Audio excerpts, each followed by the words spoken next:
The hot desert wind carries whispers of the dead. Devil's Canyon, 1865.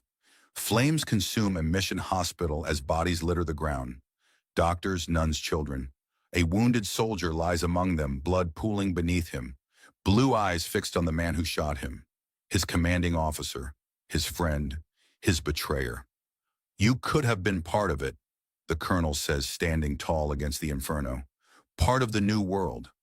Death should have claimed the wounded man that night. Instead, it forged him into something else. A ghost drifting across the frontier, tracking a monster wearing a hero's medals. Some wounds never heal. Some debts demand payment in blood. Some echoes refuse to fade no matter how many years pass or how many miles stretch between crime and retribution. In these territories, justice wears no badge. Vengeance requires no warrant, and redemption comes only through fire. The reckoning has begun. The crimson sunset painted long shadows across the desert hardpan as the stagecoach rattled through Apache Pass. Inside, a young woman clutched her locked eyes, darting nervously to the dust cloud forming on the horizon. The driver cracked his whip, sensing danger. Too late. The first shot took him through the chest. The second killed the guard before he could raise his shotgun. What followed wasn't robbery, it was slaughter.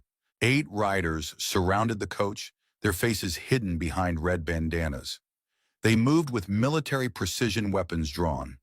No words were spoken, no mercy shown. "Please," a merchant begged, hands raised. "Take everything." A bullet silenced him mid-sentence. Within minutes, 7 passengers lay dead, their blood soaking into the thirsty desert soil.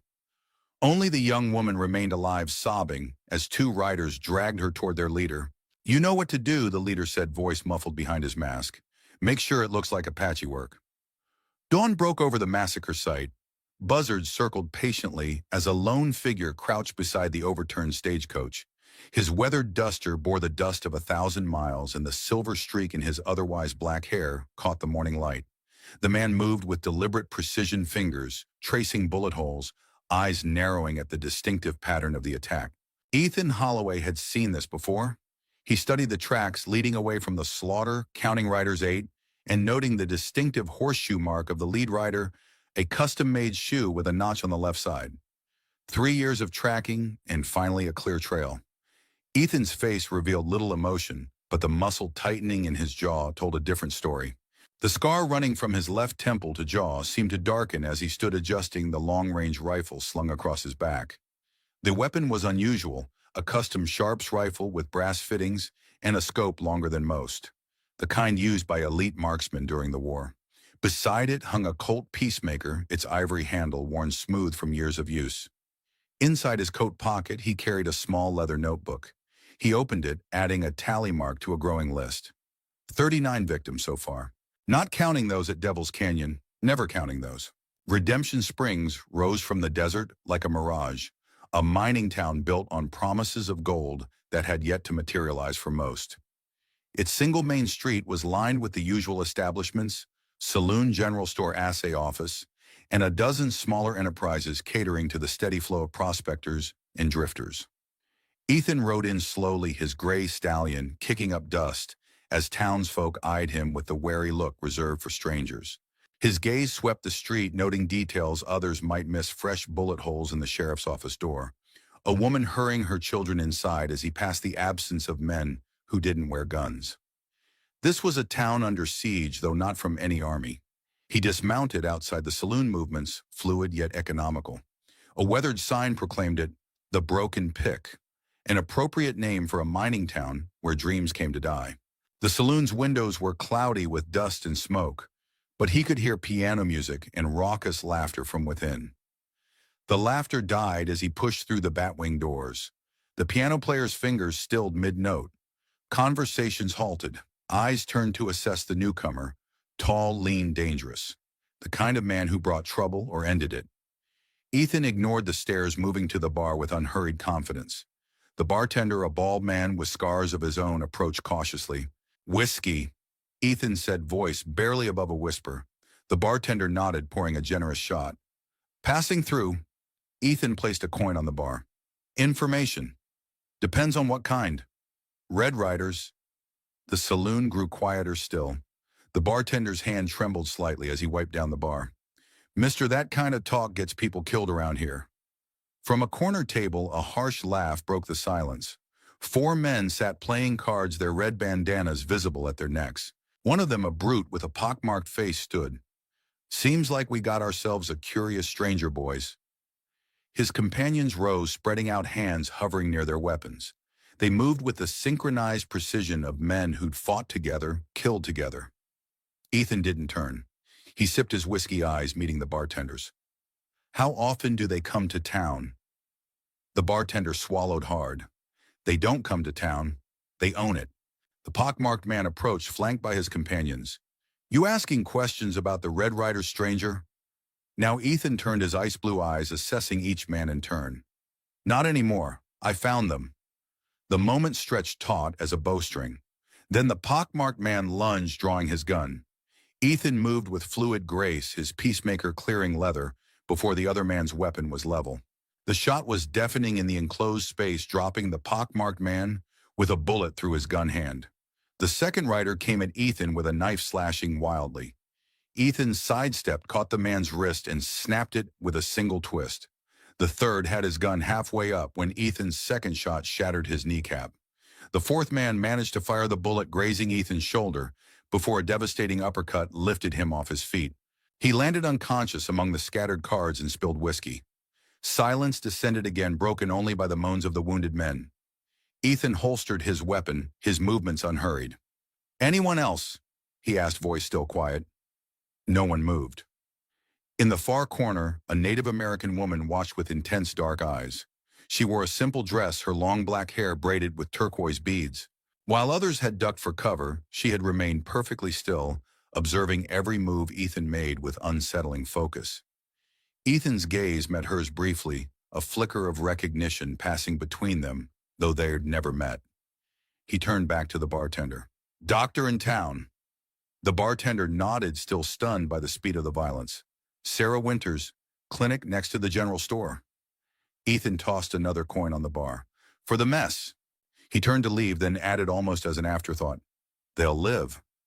Outside, the street had emptied. Word traveled fast in small towns. He led his horse toward the clinic, aware of the blood now seeping through his shirt where the bullet had grazed him. Not his first wound, certainly not his last. The clinic was a modest building with clean windows and a freshly painted sign. As he approached, the door opened and a woman stepped out, medical bag in hand. She was perhaps 30, with auburn hair pulled back in a practical bun. Her eyes, a striking green, assessed him with clinical detachment. "I heard the shots," she said. "You must be the cause." Ethan nodded slightly. "They'll need more attention than I do." "That remains to be seen." She gestured inside. "Come in before you bleed on my doorstep." The clinic's interior was unexpectedly well equipped, with gleaming instruments and shelves of medicines. While frontier doctors often worked with limited supplies, Sarah Winters had the tools of a city physician. "Shirt off," she ordered, washing her hands in a basin. Ethan complied, revealing a torso mapped with scars, bullet wounds, knife slashes, and one particularly brutal injury on his left side that looked like he'd been impaled. Sarah worked efficiently, cleaning the fresh wound. "Graze, you're lucky." "Rarely." Her hands paused briefly at his response, then continued their work. "You have a name, Ethan Holloway." "Well, Mr. Holloway, you've made quite an entrance. Those men you shot, they're part of something bigger." "I know." She applied a bandage, her movements precise. "The Red Riders have terrorized this region for 2 years. They've killed dozens, including my husband." Ethan's eyes met hers. "I know that too." Sarah stepped back, studying him with newfound intensity. "You're hunting them." It wasn't a question, but he answered anyway. "Yes." "Yet, why, what did they take from you?" Ethan remained silent, reclaiming his shirt and easing it over his wounded shoulder. Sarah's expression hardened. "This town has buried too many good people already. If you're bringing more death to our doorstep—" "I'm bringing justice," he interrupted, voice still quiet but edged with steel. "There's a difference." "Justice?" A bitter laugh escaped her. "There's no justice in these territories, only power and those crushed beneath it. And perhaps it's time that changed." She studied him a moment longer, then reached for a bottle on a nearby shelf, handing it to him. Antiseptic. Change the bandage tomorrow. As he turned to leave, she added, Sheriff Hayes will want to speak with you, if he can find his courage. Ethan nodded his thanks, stepping back into the harsh sunlight. Across the street, a thin man with a star pinned to his vest watched nervously from the shadows of the sheriff's office. The confrontation would wait. First, he needed information. Ture. The Native American woman from the saloon found him as he unsaddled his horse at the livery stable. She moved silently, appearing at his side like a spirit. You have death in your eyes, she said without preamble. Ethan continued his work, checking his horse's hooves for stones. Most see only their own fear reflected back. I see clearer than most. She offered a canteen. Sophia. He accepted it, drinking sparingly. Ethan.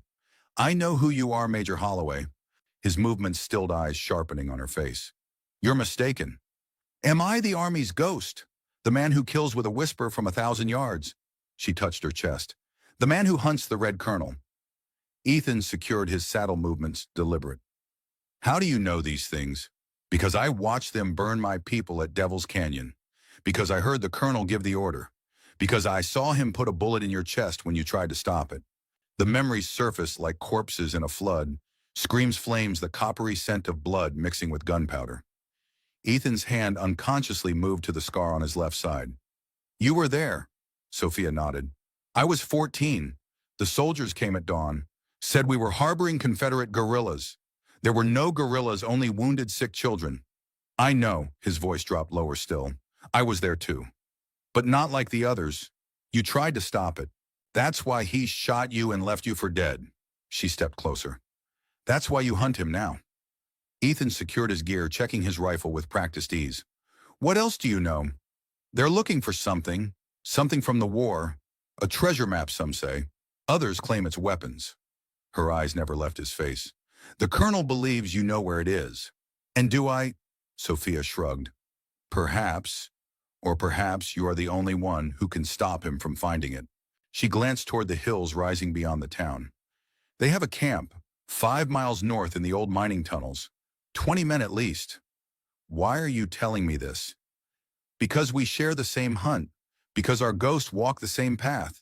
She turned to leave, then added, Be careful of the doctor. She has her own secrets.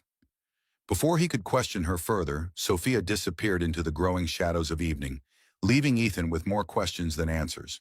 Sheriff Jackson Hayes found his courage at the bottom of a whiskey bottle. He cornered Ethan outside the general store the following morning, hand resting nervously on his revolver. Heard you caused quite a commotion at the saloon yesterday. Ethan continued loading supplies into his saddlebags. 4 men, all alive. That's not the point. Hayes scratched his gray stubble eyes, bloodshot and wary. We have an understanding in this town. Live and let live. Seems more like die and let die. The sheriff flinched. You don't understand our situation. The Red Riders, I understand perfectly. Ethan secured his bags, finally facing the older man. They come, they take, they kill, and you do nothing. Hayes lowered his voice, glancing nervously around. You think I like wearing this star? While those animals terrorize my town, I've buried friends, watched good people flee.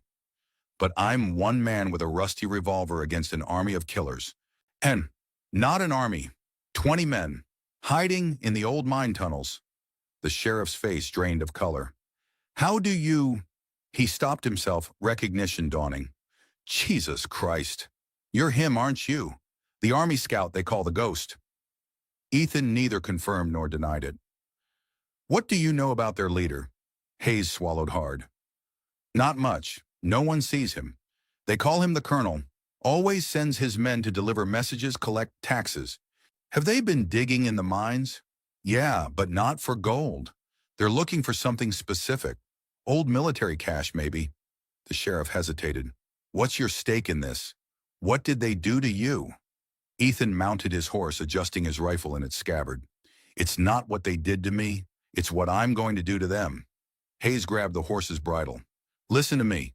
You go stirring up that hornet's nest, they'll come down on this town with everything they've got. Women, children, they don't care who gets caught in the crossfire. Then help me. How? Information, names, anything you know about their operation. Hayes released the bridle, stepping back. I can't. I've got people depending on me. So did Devil's Canyon. The name hung in the air between them. Hayes's expression shifted from fear to shock, then to a deeper, more haunted look. You were there. I was there. The sheriff removed his hat, running a trembling hand through thinning hair. God help us all, he whispered. You better ride on, stranger. This town's already dead, they just haven't buried it yet. Ethan turned his horse toward the North Trail. That's where you're wrong, Sheriff. Death isn't the end of the story. Sometimes it's just the beginning. The old mining tunnels sprawled through the hills like a cancer, their entrances half hidden by brush and fallen rock. Ethan approached on foot, having left his horse tethered a mile back. He moved like a shadow across the rocky terrain, each step placed with the precision of a predator. From a ridge overlooking the main entrance, he observed the camp through his rifle scope. Sophia's information was accurate. At least 20 men, all armed with military weapons, patrolled the area. Several wore pieces of Union Army uniform mixed with civilian clothes. They maintained discipline unusual for common bandits changing guards at regular intervals. More telling were the crates being carried into the tunnels, blasting supplies, but no mining equipment. Whatever they sought wouldn't be extracted but uncovered. As dusk approached, Ethan circled the perimeter, noting exit points and patrol patterns. One guard stood apart from the others, a tall man with a distinctive red beard, who carried himself with authority. The lieutenant, perhaps, of the mysterious colonel. Ethan settled into a natural depression in the rocks, a perfect sniper's nest with clear lines of sight to the camp. From his pack, he withdrew jerky and hardtack, a soldier's meal. He'd wait through the night, watching, learning. Movement at the tunnel entrance caught his attention. A slim figure with auburn hair was escorted roughly into the camp, hands bound before her. Sarah Winters. Cursing under his breath, Ethan adjusted his scope, following, as the men brought her to a tent at the camp center. She walked with head high, refusing to show fear despite her situation. The complication changed his plans. He couldn't engage 20 men in a frontal assault, not while they held a hostage. He needed a different approach. As darkness fell completely, Ethan moved closer, using shadow and sound to mask his approach. The camp grew rowdier as men drank around fires, celebrating some victory. Sarah remained in the central tent, now guarded by only 2 men. One patrol passed within 10 feet of Ethan's position without detecting him. He waited patient as stone until the guard at the rear of the camp relieved himself in the bushes. The man never made a sound as Ethan's hand clamped over his mouth, dragging him into darkness. Minutes later, Ethan emerged wearing the guard's red bandana and hat, walking with the loose gait of a tired man at the end of his shift. He approached the rear of the central tent, knife ready. The canvas parted silently under its blade. Inside, Sarah sat alone, wrists bound to a center pole. Her eyes widened as Ethan slipped through the opening, then narrowed in recognition. "You," she whispered. He moved to her, cutting the ropes with a swift motion. "We need to move. Now. I can't." Her voice was tight with fear. "They'll kill everyone in town if I escape." Ethan paused, studying her face in the dim lantern light. "Why did they take you?" "They need a doctor. Their leader." She swallowed hard. "He's wounded. Badly. They want me to save him."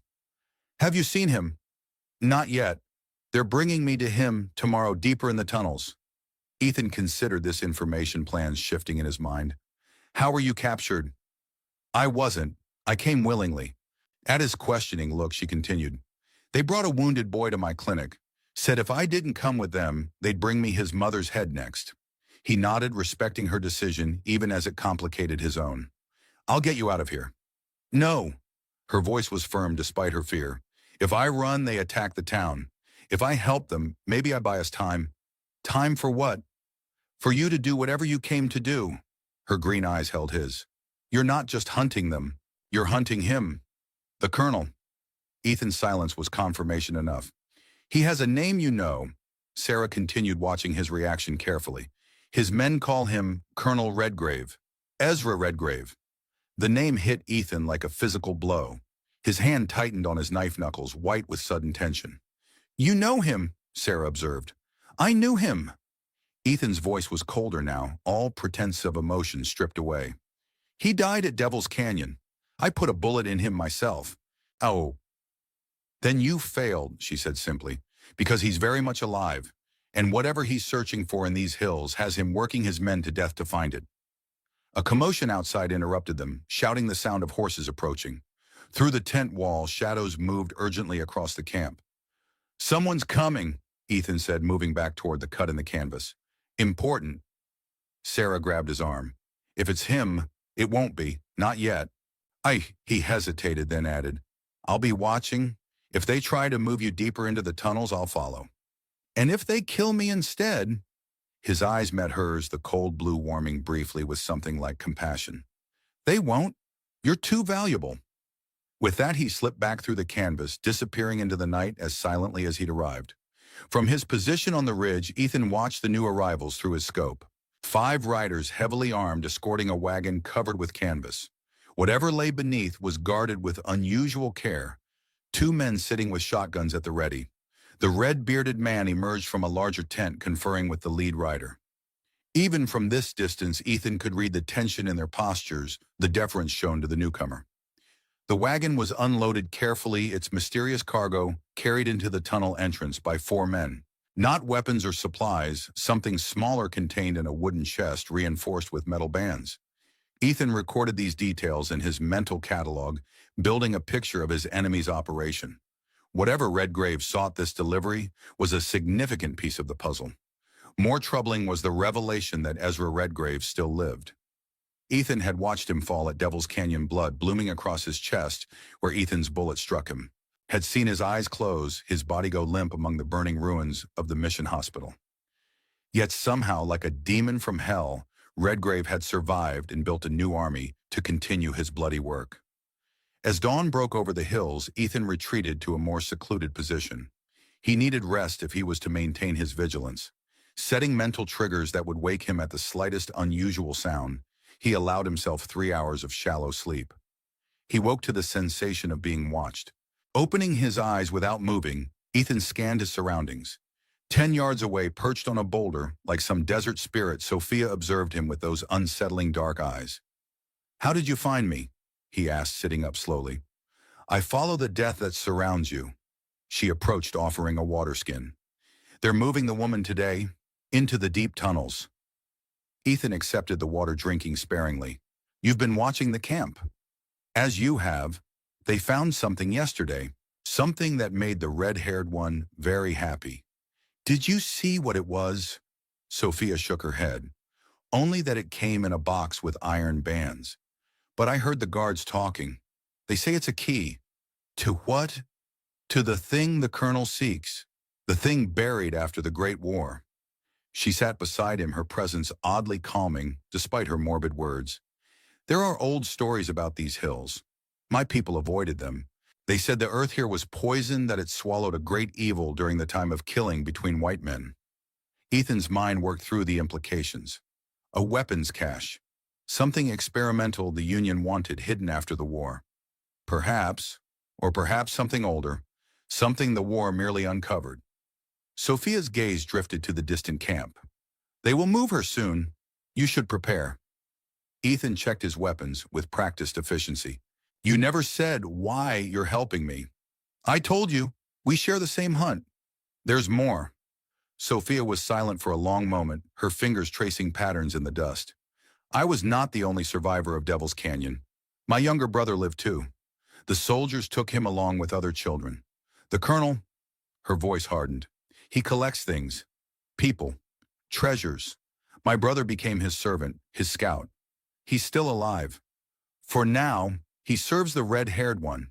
Ethan absorbed this information, adding it to his growing understanding of Redgrave's operation. "What's your brother's name?" "He was called Little Fox. Now they call him Kid." Her eyes met Ethan's. "If you see him, I'll try to spare him." She nodded, accepting his honest answer rather than a false promise. "They're moving now." Below, activity had increased around the central tent. Sarah was brought out, no longer bound but surrounded by guards. The red-bearded man led the group, carrying a torch despite the morning light. They disappeared into the main tunnel entrance. Ethan gathered his gear, preparing to follow. "If I don't return—" "You will," Sophia interrupted, "or you won't. Either way, the hunt continues." With that cold comfort, she melted back into the landscape, leaving Ethan alone with his mission. The mining tunnels formed a labyrinth beneath the hills, some natural caverns expanded by human tools, others entirely man-made. Ethan moved through them like a ghost, staying far enough behind Sarah's escort to avoid detection while keeping them in sight. The main passage descended steeply, the air growing cooler and danker with each downward turn. After 20 minutes, the group reached a junction where the mine shaft intersected with an older tunnel, one lined with timber supports bearing the stamp of the U.S. Army Corps of Engineers. This was no ordinary mine. It had been repurposed during the war, expanded for military use. The group continued down the military tunnel, their torches creating dancing shadows against the rock walls. Twice they passed cave-ins that had been partially cleared, the debris showing signs of recent excavation. At a heavy wooden door reinforced with iron bands, they stopped. The red-bearded man produced a key, unlocking it with reverence. Beyond lay a chamber carved from the living rock, its walls lined with rotting crates bearing military insignia. But it was the center of the room that commanded attention. There, on a table dragged from some officers' quarters, lay a man. Even from his hidden vantage point, Ethan could see the man was grievously wounded. Bandages wrapped his torso, dark with seeping blood. His face remained in shadow, but his bearing, even horizontal, spoke of command. Sarah was brought forward, her medical bag returned to her. The red-bearded man spoke, his deep voice carrying in the chamber's acoustics. "Fix him, Doc. Do that, and maybe your town lives to see Christmas." Sarah approached the table cautiously. "I need more light." Additional lanterns were brought, illuminating the wounded man's features for the first time. Ethan's breath caught in his throat. Colonel Ezra Redgrave had aged in the years since Devil's Canyon, silver threading his once black hair. A scar bisected his right eyebrow, trailing down to his cheek. But the face remained handsome in a cruel, aristocratic way, the face that had haunted Ethan's nightmares for years. "Dr. Winters." Redgrave's voice was weak but retained its cultured southern accent. "I've heard promising things about your skills." Sarah's professional demeanor never faltered as she examined his wounds. "You've lost a lot of blood. The bullet is still inside, pressing against your lung. Without proper surgery, you'll die." "Then proper surgery is what we shall have." Redgrave attempted a charming smile that twisted into a grimace of pain. "Malcolm, ensure the doctor has everything she needs." The red-bearded man, Malcolm, nodded curtly. "Already done, Colonel." Sarah opened her bag, removing instruments with steady hands. "I'll need hot water, clean cloths, and everyone except 2 assistants needs to leave. Infection is your enemy now." Malcolm began barking orders, clearing the chamber of all but himself and one other man. As the room emptied, Ethan retreated deeper into his hiding place, mind racing. Redgrave was vulnerable. A single shot would end it all. The hunt, the killing, the nightmares. But the angle was wrong, the distance too great for a guaranteed kill. And Sarah would die in the crossfire. No, this wasn't the moment. There would be another opportunity, one where innocent blood wouldn't pay the price for his vengeance. For now, he would watch and wait.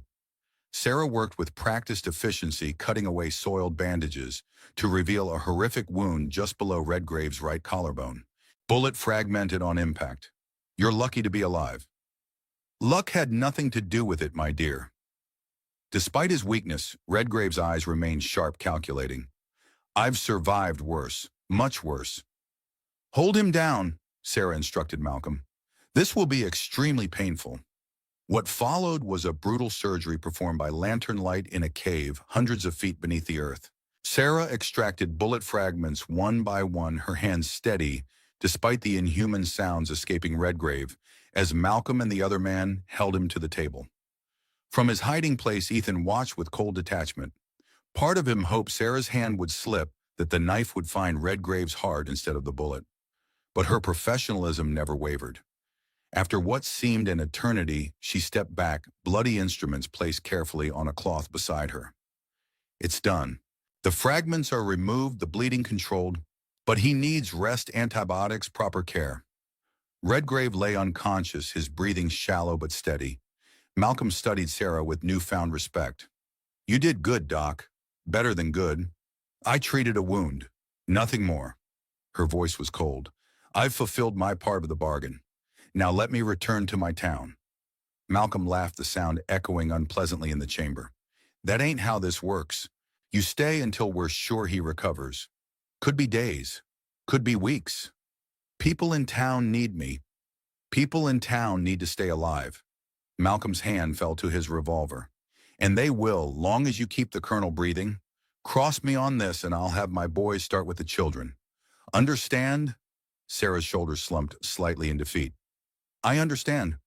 Good. We've set up quarters for you deeper in. You'll be comfortable enough. He gestured to the other man. Jenkins will show you. I'll stay with the colonel. As Sarah was led away, Ethan remained motionless, processing what he'd witnessed. Redgrave would live at least for now, but his convalescence created an opportunity. With the colonel weakened and confined, Ethan could gather intelligence, perhaps to discover what treasure justified this elaborate operation. He watched Malcolm settle into a chair beside Redgrave's makeshift bed, revolver on his lap, eyes alert despite the hours of tension. This was no ordinary lieutenant. The man's loyalty went beyond mercenary service. When Jenkins returned from escorting Sarah, the two men spoke in low voices. How long till the shipments arrive? Jenkins asked. 3 days. Carrington telegraphed from Santa Fe. Said the last pieces are secured. Malcolm glanced at Redgrave's unconscious form. By then, he'll be strong enough to finish this. And the map, still working on it. The kid's out with a patrol, checking the last location. Malcolm's beard seemed to bristle with anticipation. We're close, Jenkins. Closer than we've ever been. And once we have it, a slow, cruel smile spread across Malcolm's face. Then we remake the world in fire. The ominous words confirmed Ethan's worst fears. Whatever Redgrave sought wasn't merely valuable, it was deadly, potentially catastrophic. The hunt had just become more urgent than revenge. Ethan retreated through the tunnels, memorizing routes and guard positions as he went. Near the entrance, he encountered a patrol returning 4 men escorting a slight figure in dusty clothes. The kid. Even without Sophia's description, Ethan would have recognized her brother. Though dressed as one of Redgrave's men, complete with red bandana, the young man's native features and watchful eyes marked him as different. He couldn't be more than 17, but moved with the wariness of someone much older. Ethan pressed himself into a natural alcove as they passed, holding his breath. The kid paused momentarily, head tilting, as though sensing something amiss, before continuing with the patrol. Once clear of the tunnels, Ethan made his way back to his observation point. He needed to reassess his approach. A direct confrontation would fail. There were too many men, too many variables. But with Redgrave incapacitated, time was on his side. He found Sophia waiting at his previous position, her expression unreadable as always. I saw him, Ethan said without preamble. Your brother. He's alive. A flicker of emotion crossed her face, the first he'd seen. And the colonel. Wounded but alive. Sarah removed the bullet. He'll recover. Sophia absorbed this information silently, then said, You could have killed him. Why didn't you? Too many innocent lives at stake. Ethan checked his ammunition, organizing his thoughts. I need to get back to town. There's someone there who knows more than they're telling. The sheriff? Ethan nodded. Hayes is hiding something. He recognized the name Devil's Canyon too quickly. He should. He was there. The revelation stopped Ethan cold. What? Not as a soldier, as a prisoner. The colonel had him in chains, made him watch the slaughter. Sophia's eyes were distant with painful memories. Hayes was a Union courier. The colonel tortured him for information about the cache. And did he break? Everyone breaks Major Holloway. Everyone except you. The bitter compliment hung between them as Ethan gathered his gear. I need to speak with him. Find out what he knows about this cache. Be careful. The sheriff's fear runs deeper than you know. Sophia stood dusting off her simple dress. I will watch the camp. If they move the doctor, I will find you. And your brother. Her expression hardened. Little Fox died at Devil's Canyon. The thing that wears his skin now belongs to the colonel. With that cold assessment, she disappeared once more into the landscape, leaving Ethan alone with his thoughts and the weight of a mission growing more complex by the hour. The ride back to Redemption Springs took longer than expected. A dust storm blew in from the east, forcing Ethan to seek shelter in an abandoned line shack for several hours. By the time he reached town, night had fallen again, the streets empty save for a few determined drinkers staggering between saloon and boarding house. The sheriff's office was dark, but a light burned in the small room attached to its rear, Hayes' living quarters. Ethan approached cautiously, aware that the events at the mining camp might have put the town on alert.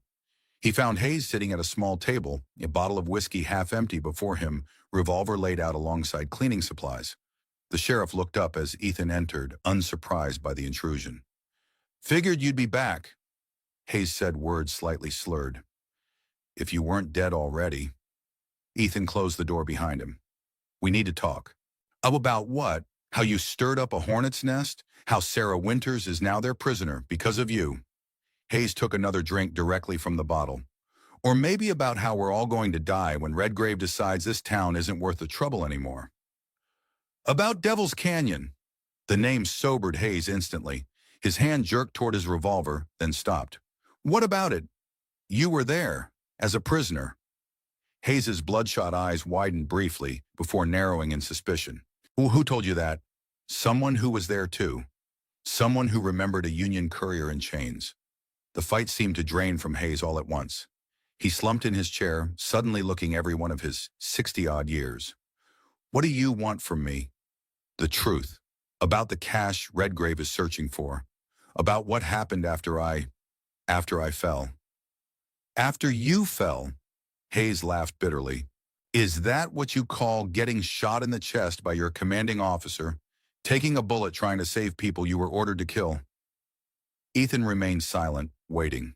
Hayes sighed, pushing the bottle away. "Fine. You want the truth, I'll give it to you. But you won't thank me for it." He stood unsteadily, moving to a loose floorboard beneath his bed. From the hidden compartment he withdrew a battered leather pouch. Inside was a folded paper yellow with age, and worn at the creases from repeated handling. "This is what he tortured me for, what he killed all those people to find."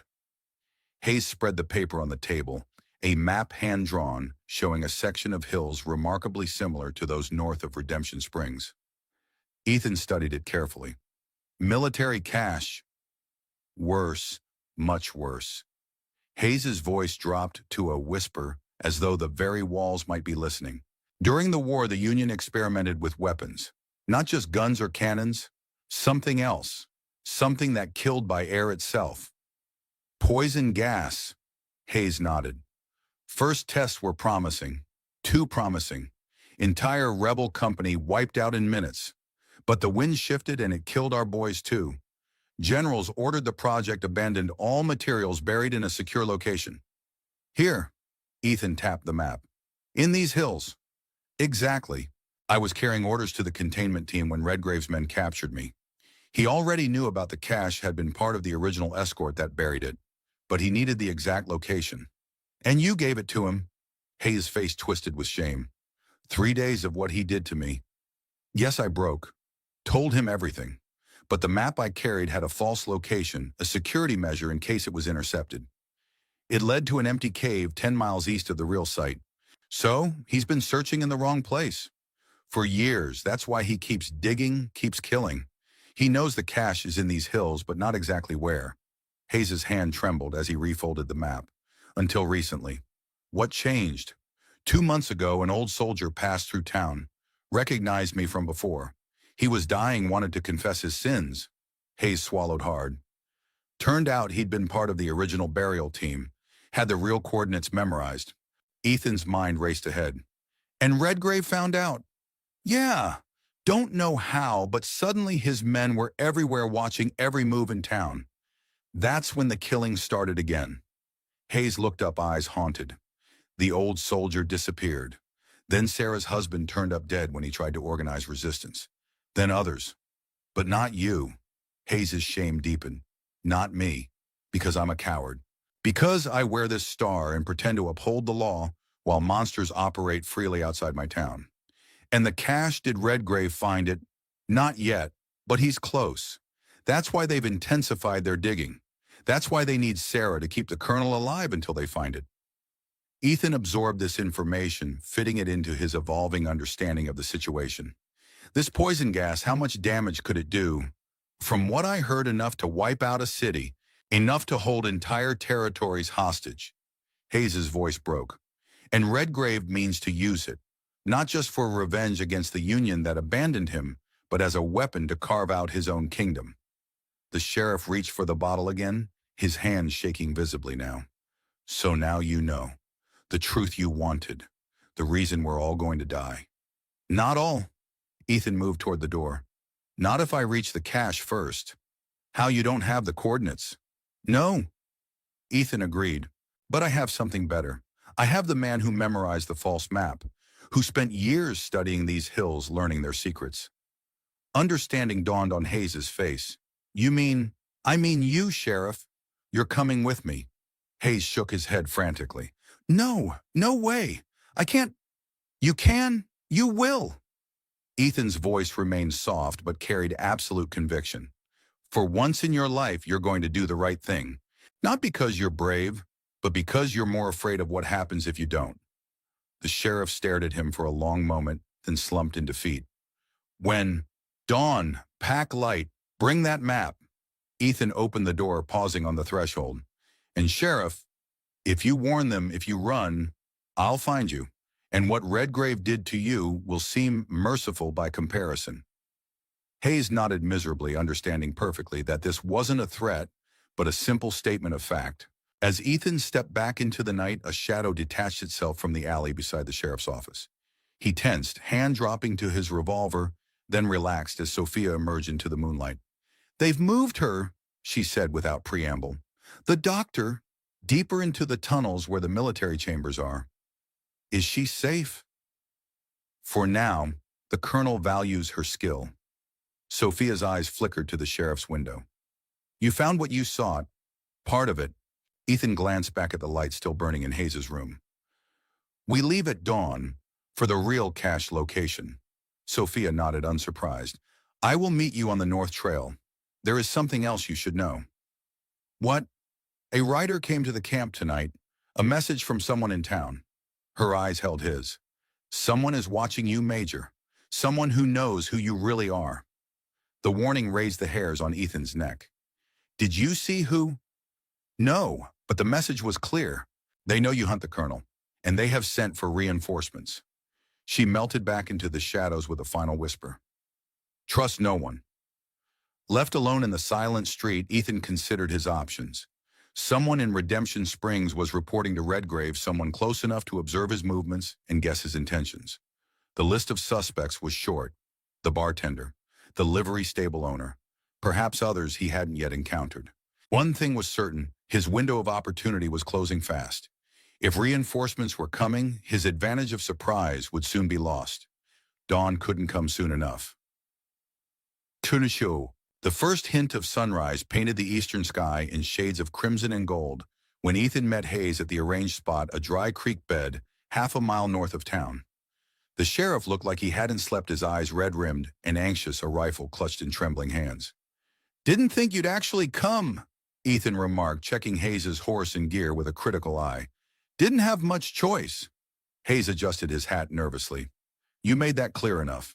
Sophia appeared as they prepared to depart, materializing from the landscape like a spirit. Hayes startled visibly at her sudden presence. Jesus, who's she? An ally, Ethan replied simply. One you can trust more than most in your town. Sophia ignored the introductions, her attention on the distant hills. 3 riders left the camp an hour ago, heading east.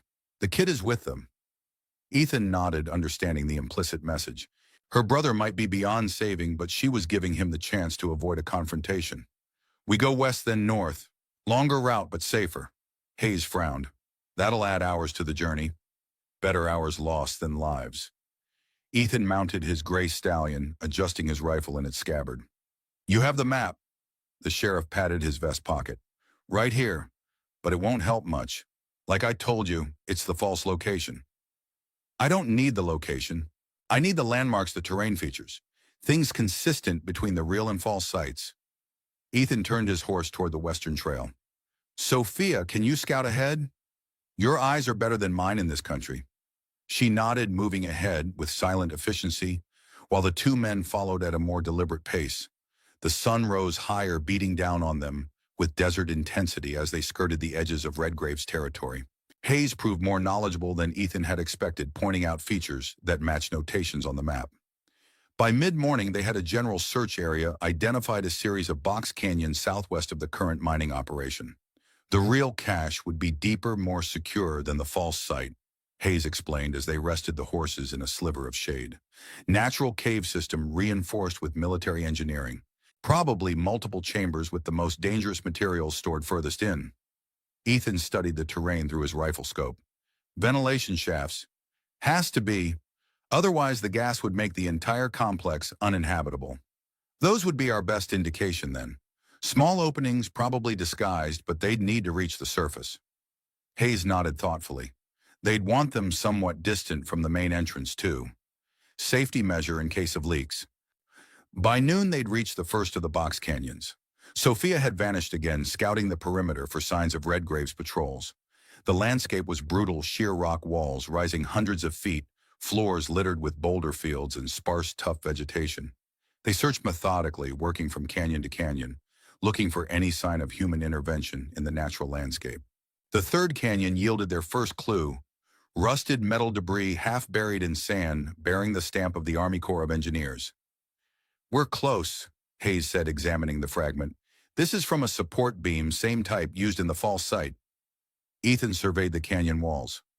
Main entrance would be concealed but accessible, large enough to move crates and equipment. "East wall," Hayes suggested, pointing. "Natural shadow line would help hide an opening." Nafrenomon. They moved in that direction, picking their way through the boulder field. Halfway there, Ethan froze, raising his hand in warning. Hayes stopped, eyes wide with fear. "What is it?" Ethan pointed silently to a patch of disturbed earth 20 yards ahead. Around it, barely visible in the rocky soil, were footprints. Recent ones. "Someone's been here," he whispered, "within the last day." Hayes swallowed hard. "Redgrave's men." "Maybe. Or—" Ethan's eyes narrowed as he studied the tracks more carefully. "These are different. Military boots, but not the pattern his men wear."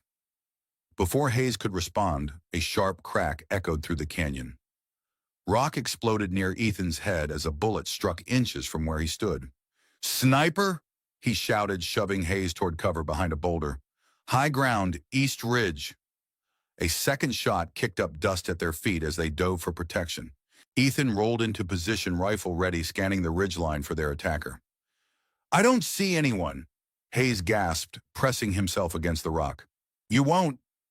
Ethan continued his methodical scan. "He's good. Military trained." Another shot, this one striking the top of their cover, sending stone fragments raining down on them. Ethan caught a brief flash of sunlight on metal, a rifle barrel quickly withdrawn. "Got him. 800 yards near that split rock formation." He adjusted his scope, calculating distance, one bullet drop. "Keep your head down." Hayes needed no encouragement, curling into a tight ball behind the boulder.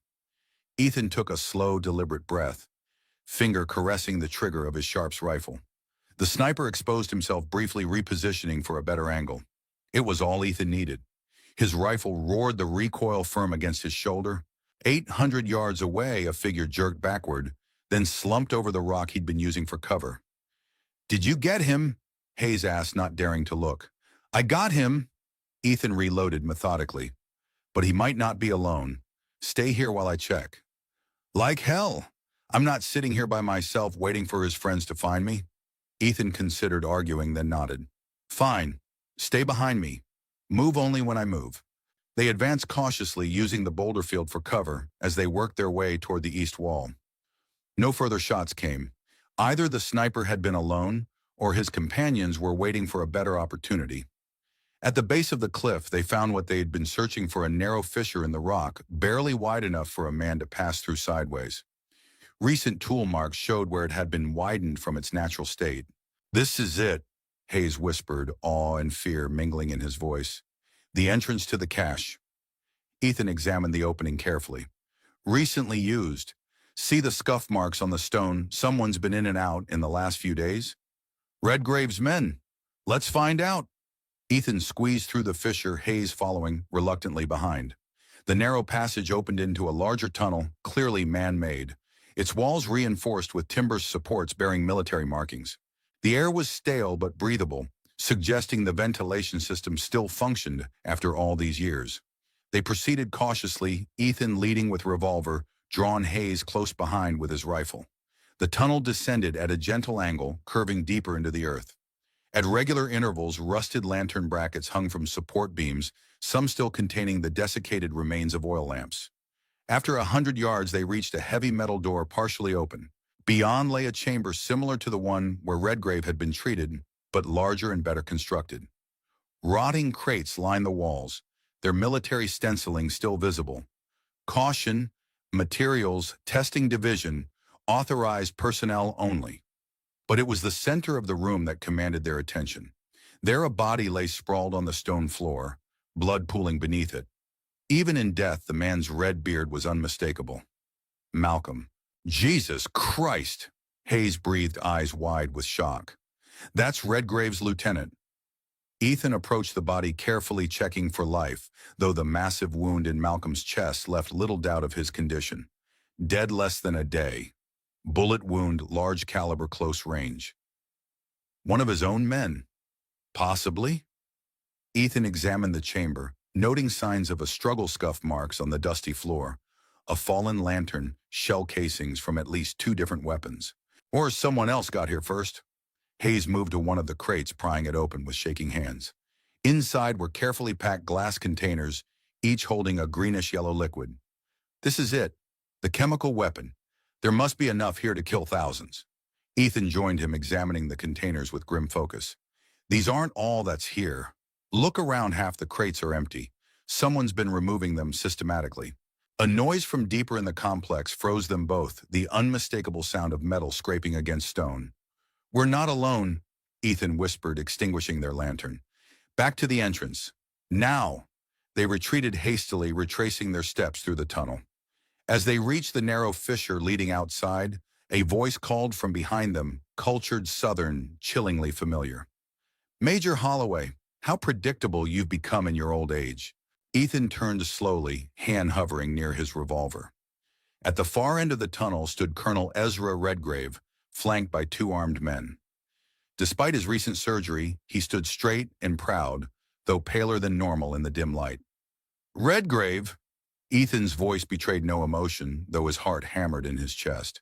Still hiding behind other men's guns, I see. The colonel smiled, the expression never reaching his cold eyes. A wise commander uses the tools available to him, something you never quite grasped. His gaze shifted to Hayes.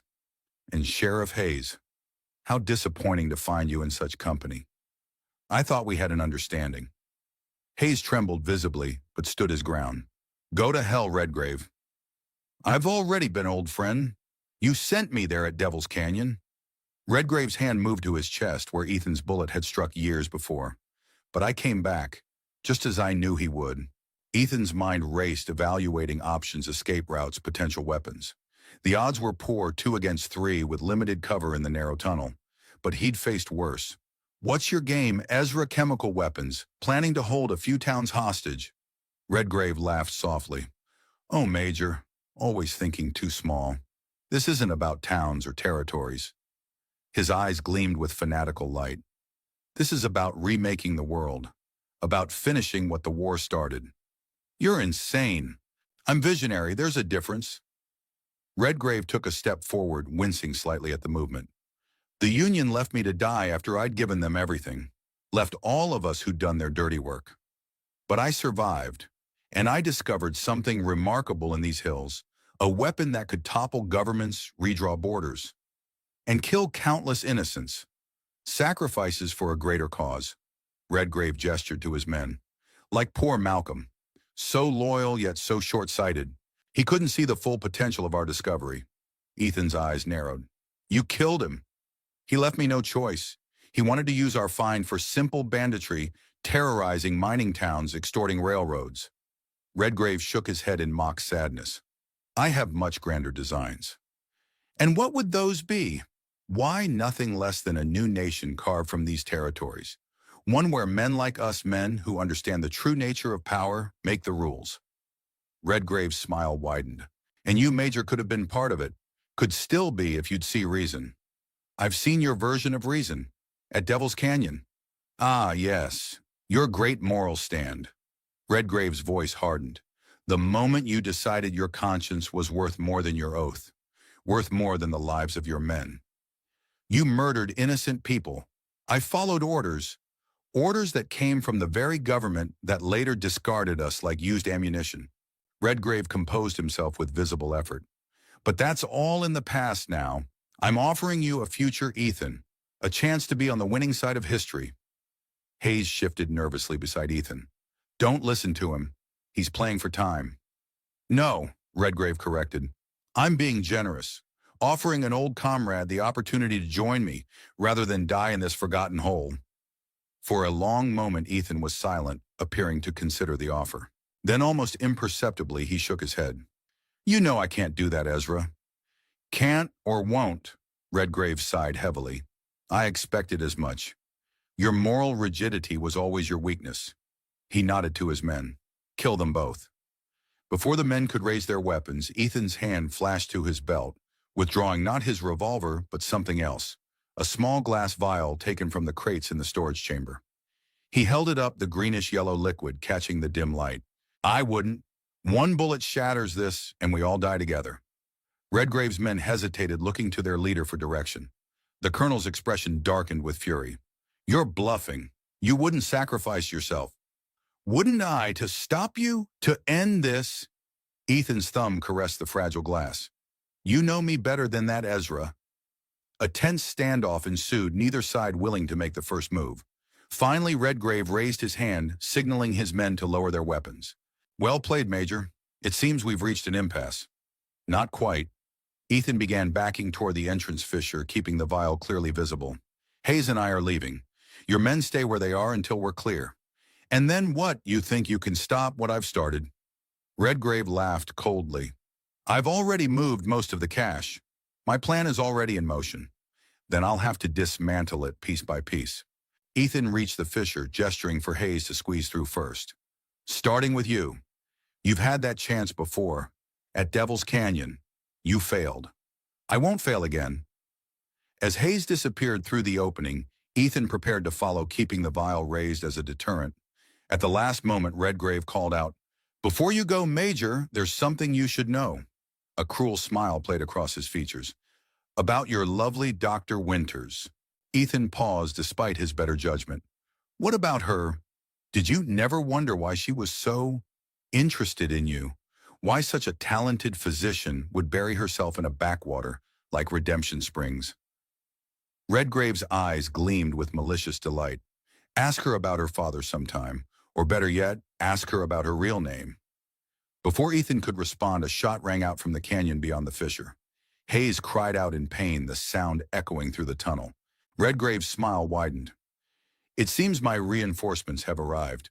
Do hurry along, Major. Your sheriff friend sounds like he needs medical attention. Faced with the immediate threat, Ethan had no choice but to retreat. He squeezed through the fissure vial still clutched in his hand, emerging into chaos. Hayes lay wounded behind a boulder, blood seeping from a shoulder injury. Gunfire erupted from multiple positions around the canyon, bullets ricocheting off stone as Ethan dove for cover beside the sheriff. How bad? He asked, checking Hayes' wound quickly. Through and through. I'll live. Hayes grimaced in pain. If we get out of here. Ethan assessed their situation. At least 5 shooters positioned strategically around the canyon. Their horses were hidden behind boulders near the entrance, but reaching them meant crossing 30 yards of exposed ground. Options? Hayes gasped, pressing a bandana to his bleeding shoulder. Limited. Ethan checked his ammunition, 6 shots in the revolver, 3 rounds for the Sharps rifle. Not enough for a protracted firefight. We need a diversion. As if in answer to his thoughts, a new sound joined the gunfire war cries, piercing and otherworldly echoing from the canyon walls. Confusion spread among the attackers, their fire patterns becoming erratic as they sought this new threat. Sophia. She appeared on the ridge above them, moving with incredible speed and agility, drawing fire away from their position. Though armed only with a knife, she created the impression of multiple attackers through sound and movement, playing on the shooter's fears of native warriors.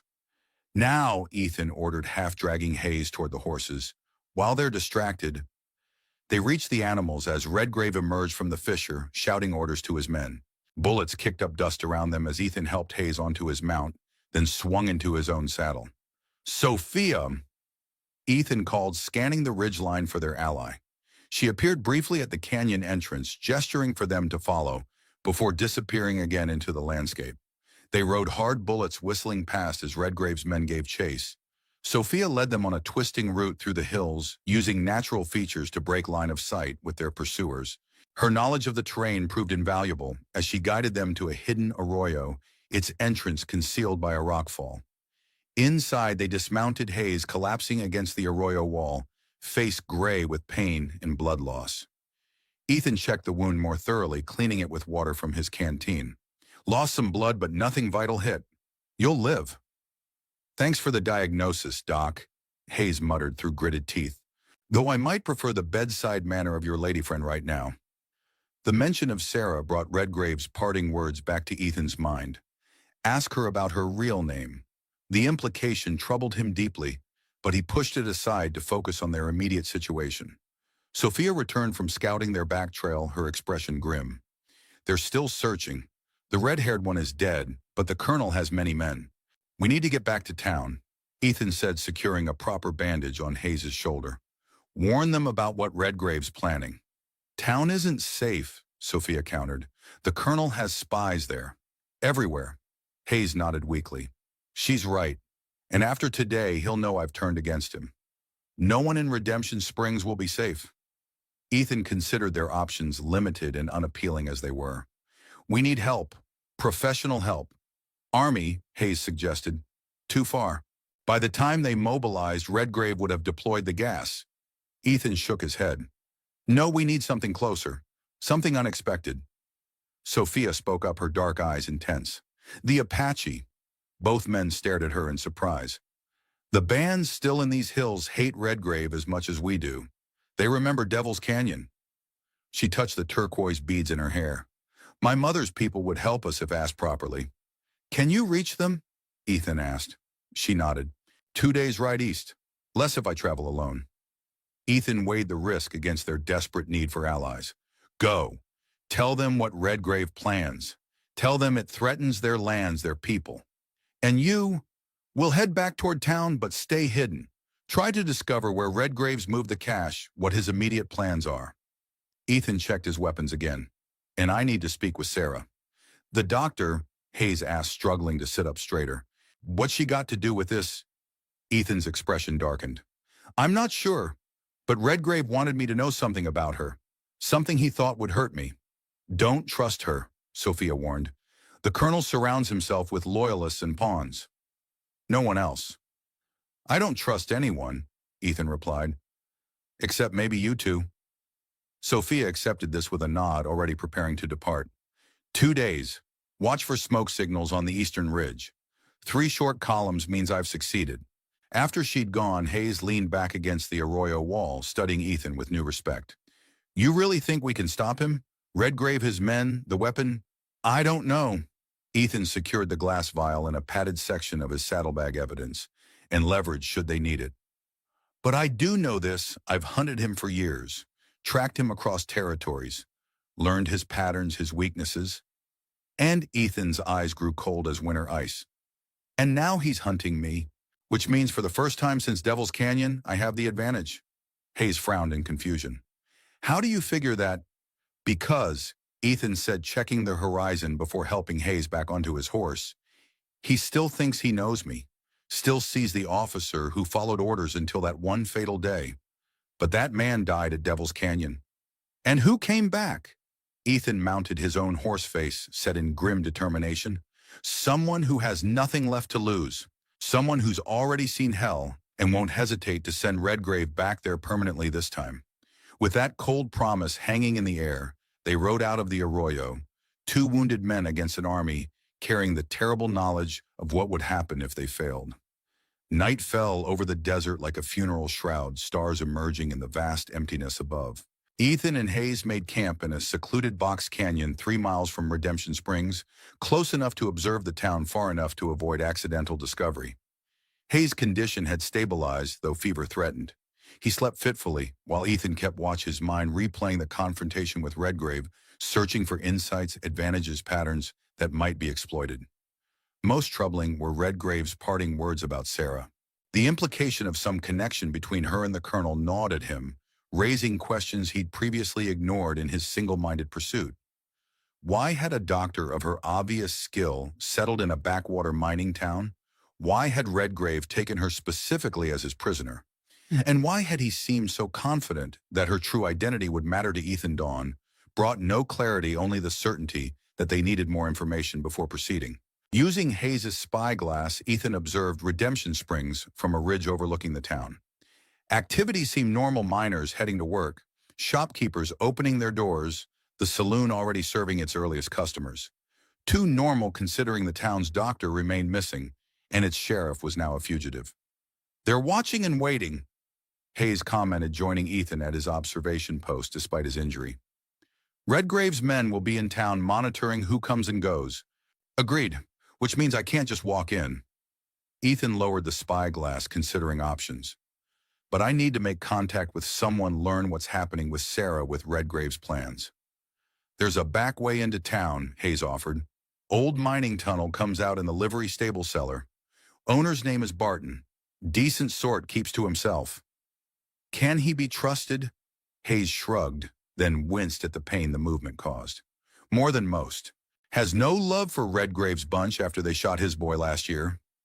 Ethan nodded, decision made. "I'll go tonight. You stay here, rest that shoulder. And if you don't come back, then you take this." Ethan handed him the vial of chemical weapon, "and get it to the territorial governor. Make sure they understand what Redgrave has and what he plans to do with it." Hayes accepted the vial with obvious reluctance. "You really think she knows something?" "The doctor, I think Redgrave wanted me to doubt her. That alone makes me want to hear her side." Ethan checked his weapons, conserving his limited ammunition. "Besides, she saved his life. That gives her value to him and potential access to his plans." As night fell again, Ethan made his way toward town, using every shadow and contour of the land for concealment. Hayes had drawn him a rough map of the tunnel entrance, a vertical shaft half hidden behind a lightning-struck oak, marked with a prospector's sign that meant "played out."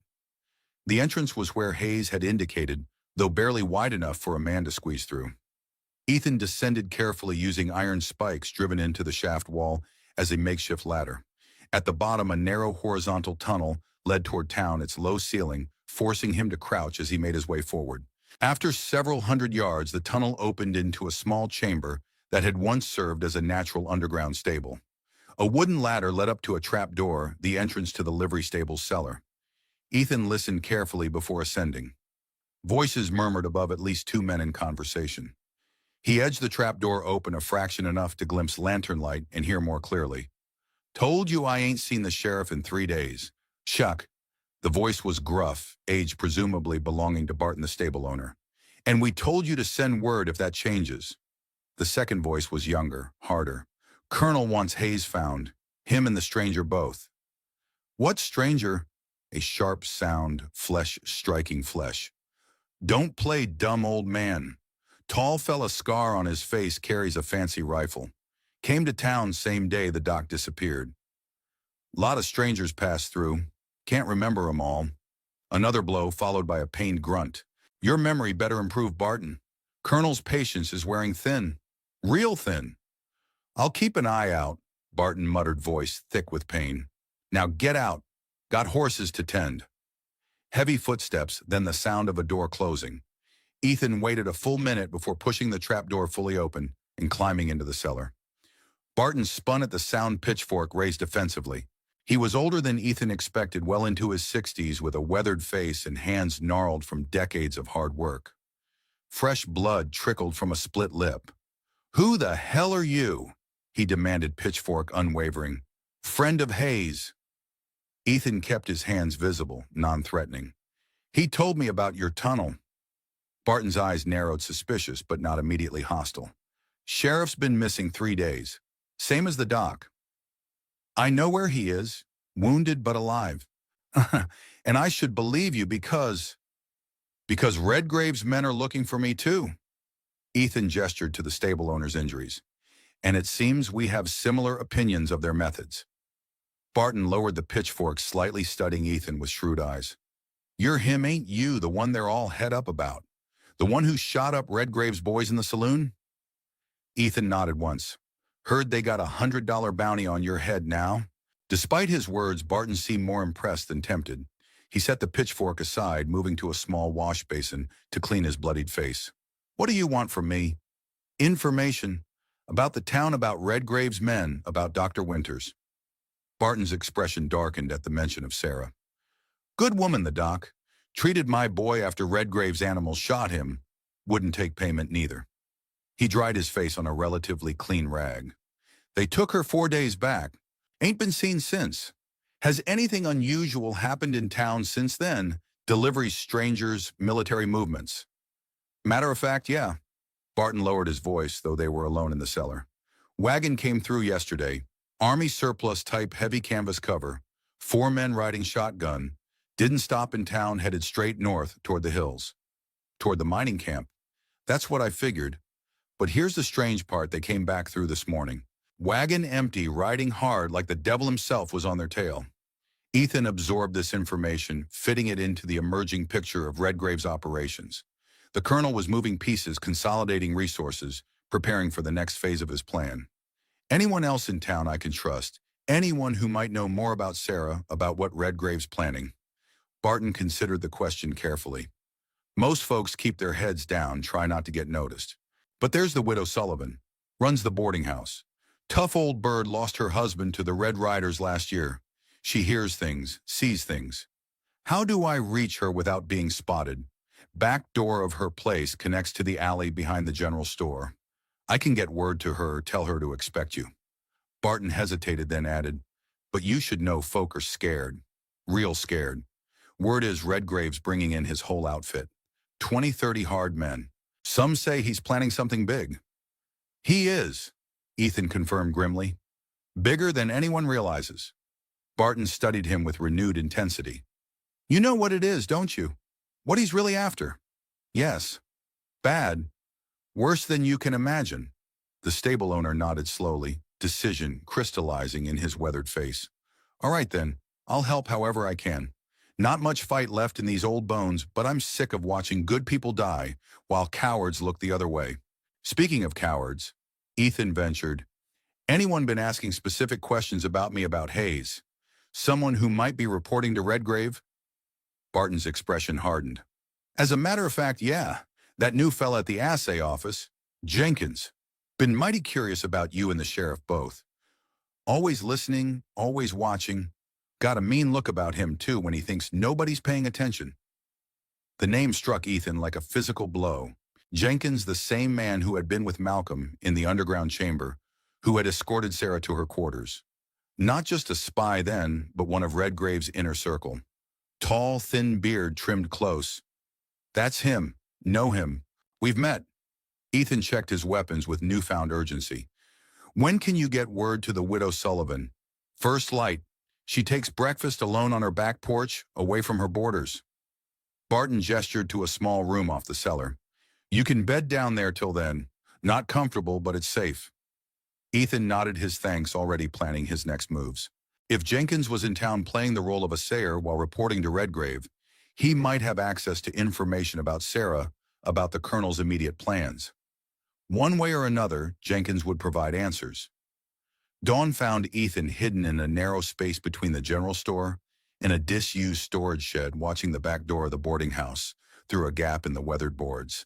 His night in Barton's cellar room had been sleepless memories of Devil's Canyon, mingling with more recent horrors to form a restless parade of ghosts. The back door opened precisely at 6, revealing a tall, stern-looking woman in her 60s. She settled into a rocking chair on the small porch, coffee cup in one hand, shotgun propped against the wall within easy reach. Margaret Sullivan, the widow Sullivan, as Barton had called her, had the hard-eyed look of someone who had seen too much frontier justice and found it wanting. Her gray hair was pulled back in a severe bun, her black dress plain but immaculately maintained. She sat alone for perhaps 5 minutes before speaking, her voice carrying clearly to Ethan's hiding place. If you're who Barton says you are, you might as well come out. Coffee's getting cold. Ethan hesitated, scanning for signs of a trap before stepping cautiously from his concealment. The widow watched his approach with clinical detachment, neither afraid nor particularly impressed. Mrs. Sullivan. Mr. Holloway, she gestured to a second chair. Barton says you're hunting Colonel Redgrave. Yes. Good. She poured coffee from a pot into a second cup, sliding it across the small table. That animal killed my Edward. Shot him in the street like a dog for daring to organize the miners against his taxes. Ethan accepted the coffee with a nod of thanks. I'm sorry for your loss. Save your sympathy. I don't want it. Her gaze was direct, unflinching. What I want is to see Redgrave and every one of his men in the ground. That can be arranged. A ghost of a smile touched her thin lips. I thought it might. Barton said you needed information about the doctor. Sarah Winters, yes. The widow studied him over the rim of her cup. Interesting woman, the doctor. Showed up here about a year ago. Skilled. Educated. Far too refined for a place like Redemption Springs. You found that suspicious? I find everything suspicious, Mr. Holloway. It's how I've survived 70 years in this world. She set her cup down precisely. But yes, particularly so. A woman like that could have a thriving practice in San Francisco, Denver, any civilized city. Instead, she buries herself here, treating miners for dust lung and working men's injuries.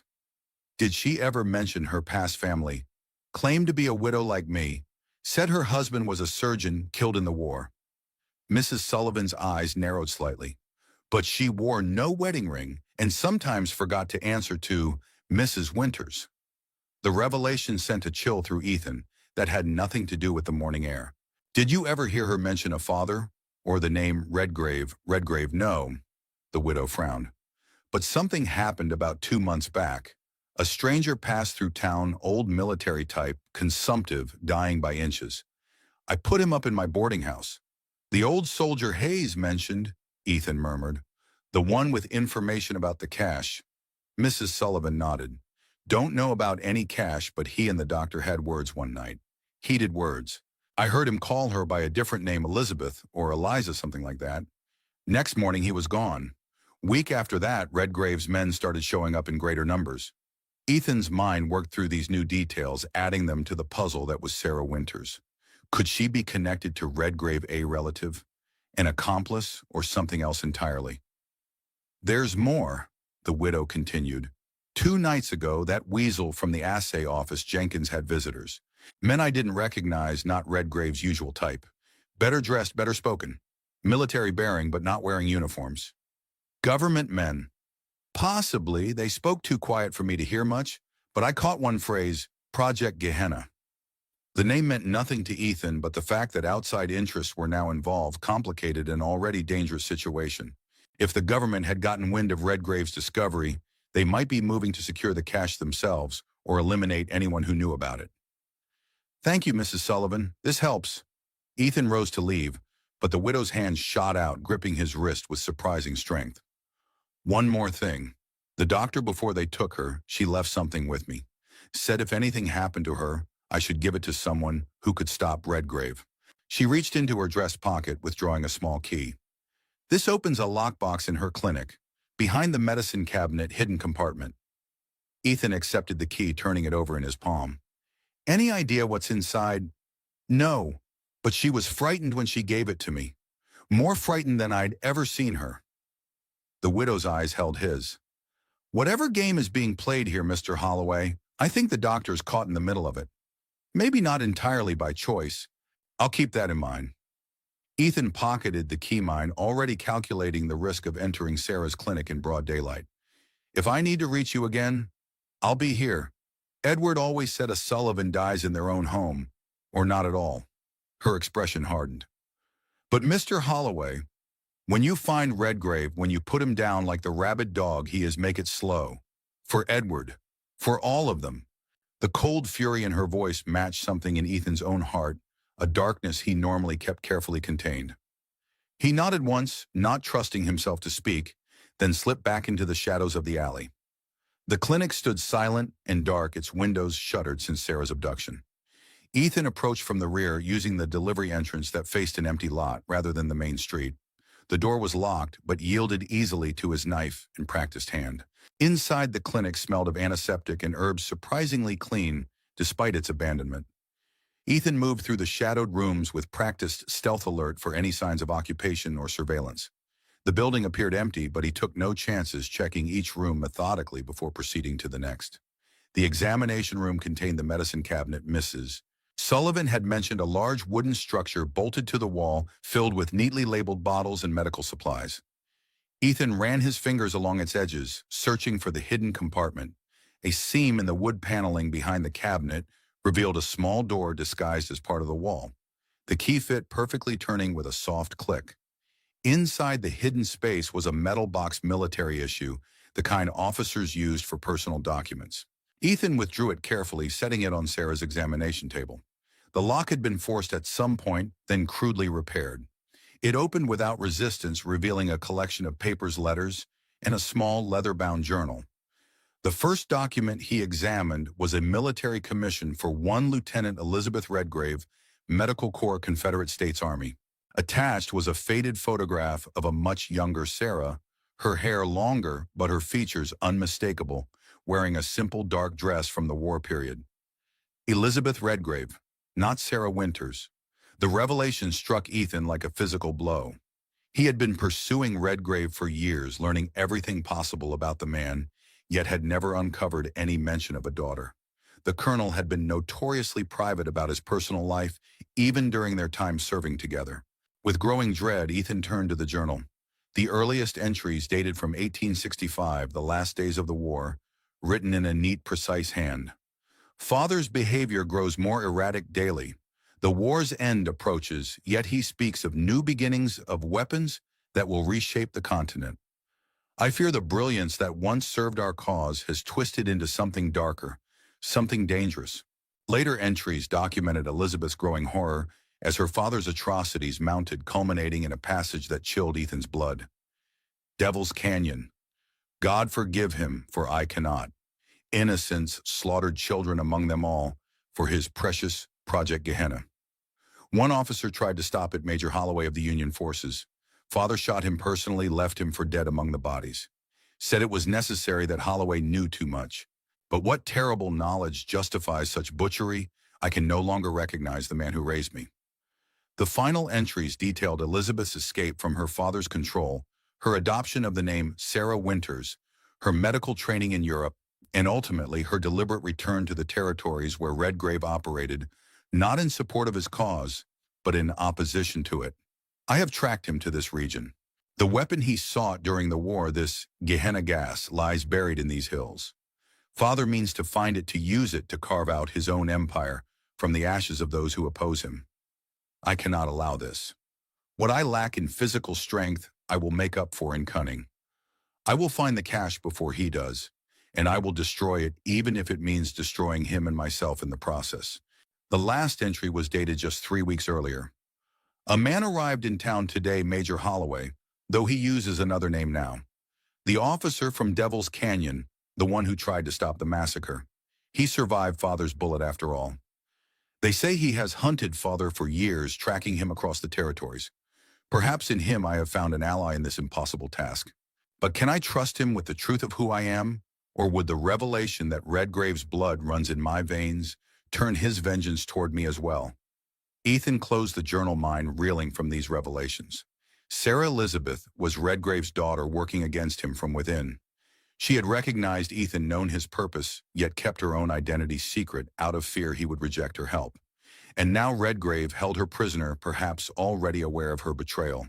The sound of a door opening at the front of the clinic jolted Ethan from his thoughts. He gathered the documents, swiftly shoving them into his coat before drawing his revolver and moving to a position beside the doorway. Footsteps approached, a single person moving with purpose, but not stealth.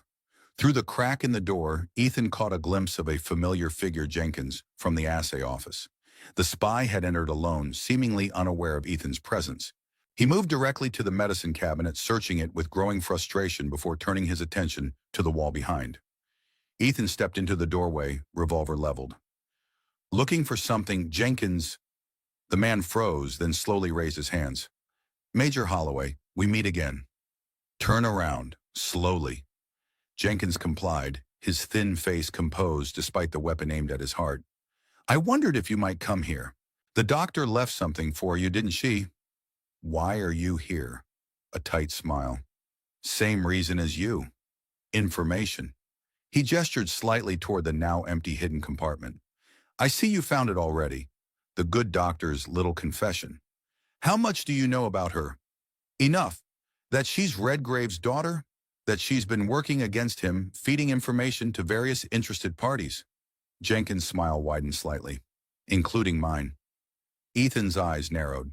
And who exactly do you represent, Jenkins, not Redgrave clearly? Let's just say certain elements in Washington are very concerned about Project Gehenna resurfacing after all these years. Concerned enough to insert an agent into Redgrave's operation? He lowered his hand slightly. I'm not your enemy, Major. Prove it. The doctor is alive, being held at a secondary location, not the main camp. Redgrave suspects her betrayal, but lacks proof. Jenkins spoke rapidly, aware of his precarious position. He needs her medical expertise until his wound fully heals. After that, where is she being held? Old trading post 10 miles northwest of here. Minimal guard, 4 men, including the kid. Jenkins took a cautious step forward. I can help you get her out. In return, I want access to whatever documents you just found. Ethan considered the offer, weighing risks against potential benefits. If Jenkins was truly a government agent, his help could be valuable. But if this was a trap, why should I trust you? Because we both want the same thing, to stop Redgrave before he deploys the gas. And because Jenkins hesitated, then continued with evident reluctance. Because the doctor asked for you. When they took her away, she said if anyone could stop her father, it would be the man who should have killed him at Devil's Canyon. Something in Jenkins' tone rang true, matching the Sarah Elizabeth that Ethan had come to know. Still, caution demanded verification. The trading post, describe it. Adobe construction, single story, 3 rooms, well out front, corral in back. Used to be a way station on the old Santa Fe route before the railroad came through. The description matched the location Ethan had noted during his initial survey of the region. Isolated, defensible, but with limited escape routes, a logical place for Redgrave to secure a valuable prisoner away from his main operation. If you're lying, I'm not. Jenkins' composure cracked slightly, revealing genuine urgency beneath. Listen to me, Major. Redgrave's timetable has accelerated. The weapon is more intact than anyone expected, and he's already conducted successful tests on livestock. He plans a demonstration on a larger target within 48 hours. What target? I don't know precisely. A settlement somewhere within dispersal range. But given the prevailing winds this time of year, Jenkins gestured vaguely eastward toward Redemption Springs. The implication was clear: the town and everyone in it were marked for death, unwitting test subjects for Redgrave's terrible weapon. How is he transporting the gas? Modified artillery shells. Civil War surplus adapted to contain the compound. They're being prepared at the main camp as we speak. Jenkins lowered his voice further. Major, my superiors want this contained at any cost. They've authorized extreme measures if necessary. Meaning they'll sacrifice this entire region rather than let the weapon fall into Redgrave's hands or be used against a major population center. Jenkins met Ethan's gaze steadily. You have 24 hours to stop him, or my backup arrives with orders to burn everything to the ground, the cache, Redgrave, Redemption Springs. Everything. The cold calculation behind such a plan was chilling, but not surprising. Ethan had seen similar ruthlessness during the war, sacrificing the few to protect the many, regardless of innocence or guilt. 24 hours, he repeated, decision made. Then I rescue the doctor and we stop Redgrave together. Jenkins nodded, relief evident in his posture. There's a supply wagon leaving town at dusk, heading for the trading post. You could... The rest of his sentence was lost in a deafening crack as a bullet shattered the clinic window, striking Jenkins squarely in the back. He pitched forward with a strangled cry, blood blossoming across his shirt. Ethan dove for cover as more shots followed, bullets splintering wood and shattering glass throughout the clinic. Through a broken window, he caught glimpses of at least 3 shooters positioned across the street, their fire concentrated on the building's exits. Jenkins gasped on the floor, blood bubbling from his lips as he tried to speak. Ethan crawled to him, dragging him behind an overturned examination table for minimal protection. Trap? Jenkins managed, blood staining his teeth. Not mine. Redgrave must have followed. Save your strength. Ethan checked the wound quickly, fatal, the bullet having torn through lung and likely heart. Nothing to be done. Trading post? Jenkins clutched Ethan's sleeve with failing strength. Real doctor there, but also bomb, gas bomb, test run. His eyes glazed, breath rattling in his chest as he forced out final words. Stop him. Project Gehenna. Can't be allowed. With a last shuddering breath, Jenkins went limp, eyes staring sightlessly at the ceiling. Ethan closed them with a quick gesture, mind already calculating his next move. The shooters outside had him pinned down, but their positions suggested they were waiting for reinforcements before storming the clinic. Time was critical both to escape and to verify Jenkins' claims about Sarah and the impending attack. Moving to the rear of the clinic, Ethan found what he was looking for, a trap door leading to a small cellar used for storage. He descended quickly, pulling the door closed above him as bullets continued to pepper the building. The cellar had a small ventilation grate that opened into the empty lot behind the clinic. Too small for a man to pass through normally, but necessity made it just barely adequate. Ethan removed his coat and gun belt, pushing them through first before forcing his own body through the narrow opening, skin tearing against rusted metal. Outside, he recovered his gear and oriented himself quickly. The shooters were still focused on the clinic's main exits, unaware of his escape. Taking advantage of their distraction, Ethan moved through back alleys toward the livery stable where Barton might provide temporary shelter while he planned his next moves. He had 24 hours to rescue Sarah, stop Redgrave, and prevent a massacre, all while being hunted by the colonel's men throughout the territory. The odds were overwhelming. But for the first time since Devil's Canyon, Ethan felt something beyond the cold determination that had driven him for years. He felt purpose, clarity, and something dangerously close to hope. Sarah Winters. Elizabeth Redgrave had recognized him, had been fighting the same battle from her own direction. In her, he had found not just an ally, but a kindred spirit, someone equally determined to stop Redgrave's madness, regardless of personal cost. For that, Ethan would risk everything, and for that, Redgrave would die. Devil's Canyon, 1865. The mission hospital burned against the night sky flames, reaching upward like desperate hands seeking salvation. Around it, bodies lay where they had fallen, nuns, doctors, patients, children. Some had been shot attempting to flee. Others had been executed where they stood kneeling in the mud. Major Ethan Holloway stared in horror at the carnage his unit had wrought. Blood soaked into his uniform, some his own, most belonging to innocents he'd failed to protect. His ears still rang from gunfire, from screams, from the terrible silence that followed. Beautiful, isn't it? Colonel Ezra Redgrave stood beside him, silhouetted against the flames. His uniform was immaculate, untouched by the blood and mud that covered his men. Cleansing fire, burning away the weakness, the disease. And these were civilians. Ethan's voice was hoarse from shouting, from trying to countermand Redgrave's orders. There were children here. Casualties of war. Unfortunate, but necessary. Redgrave surveyed the destruction with the clinical detachment of a man observing an experiment. They knew the risk harboring Confederate sympathizers. There were no Confederates here. Ethan gestured at the bodies surrounding them. These were doctors, nuns, the sick and wounded. This wasn't a military target. Redgrave turned to him, moonlight reflecting in eyes gone cold with purpose. Everything is a military target in this war, Major. Every farm, every church, every hospital. The enemy hides everywhere, gathering intelligence, plotting resistance. That's not true, and you know it. Ethan stepped closer, driven by rage and the terrible weight of complicity. This was about the map, about the cash. You killed these people for a piece of paper. Something shifted in Redgrave's expression, surprise quickly masked by calculation. So you know about Project Gehenna. I underestimated your intelligence network, Major.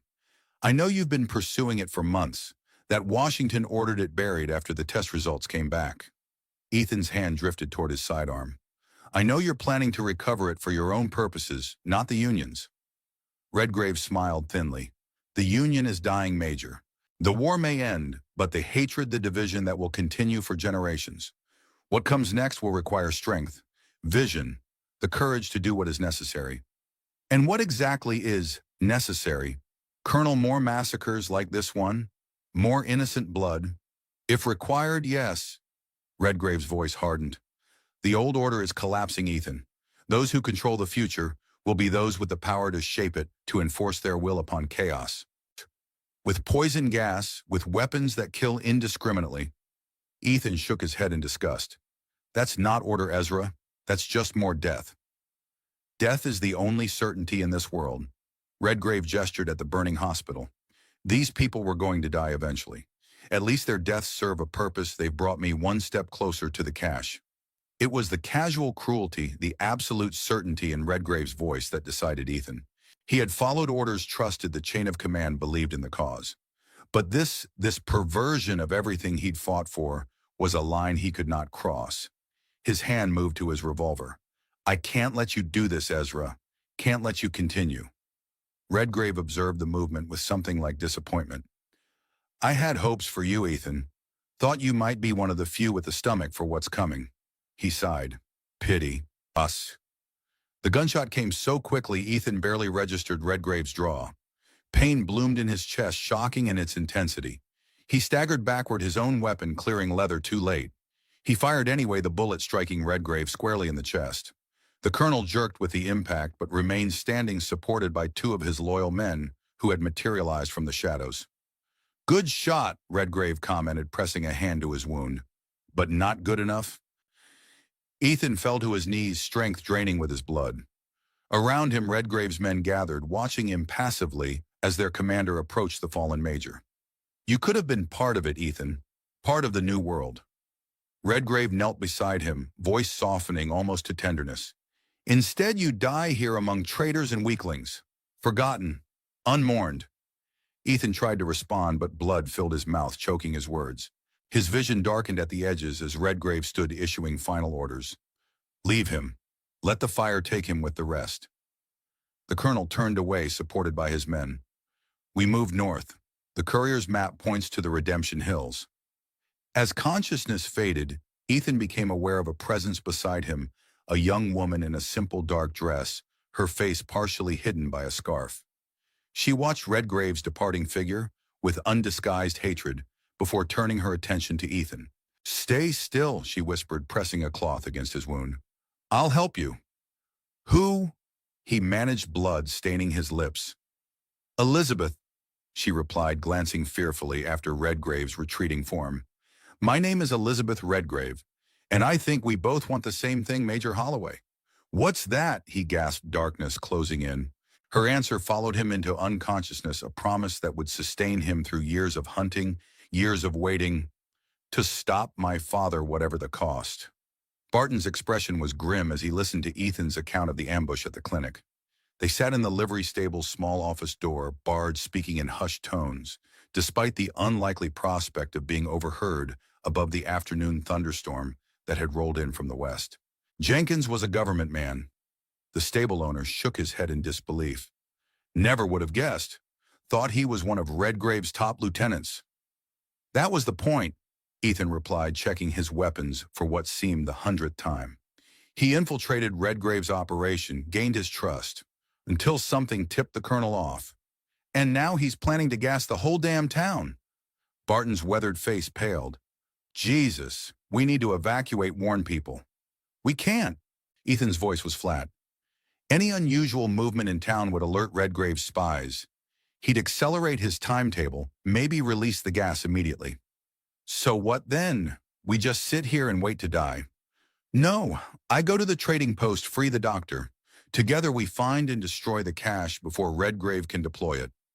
Ethan made it sound simple, though both men knew the reality would be anything but. In the meantime, you quietly spread word to a few trusted people, be ready to evacuate at a moment's notice. Barton nodded reluctantly. And Hayes, the Apache woman, they still out there somewhere. If all goes well, they'll provide the distraction we need. Ethan stood, decision made. I need civilian clothes, something that won't mark me as immediately. Got some of my son's things might fit you. Barton moved to a trunk in the corner, rummaging through its contents. When will you go? Dusk. Jenkins mentioned a supply wagon heading to the trading post. I'll follow it, use it as cover to approach. While Barton gathered clothes and supplies, Ethan studied the journal he'd taken from Sarah's hidden compartment. Her entries painted a picture of a woman torn between family loyalty and moral certainty, between her love for the father who raised her and her horror at what he had become.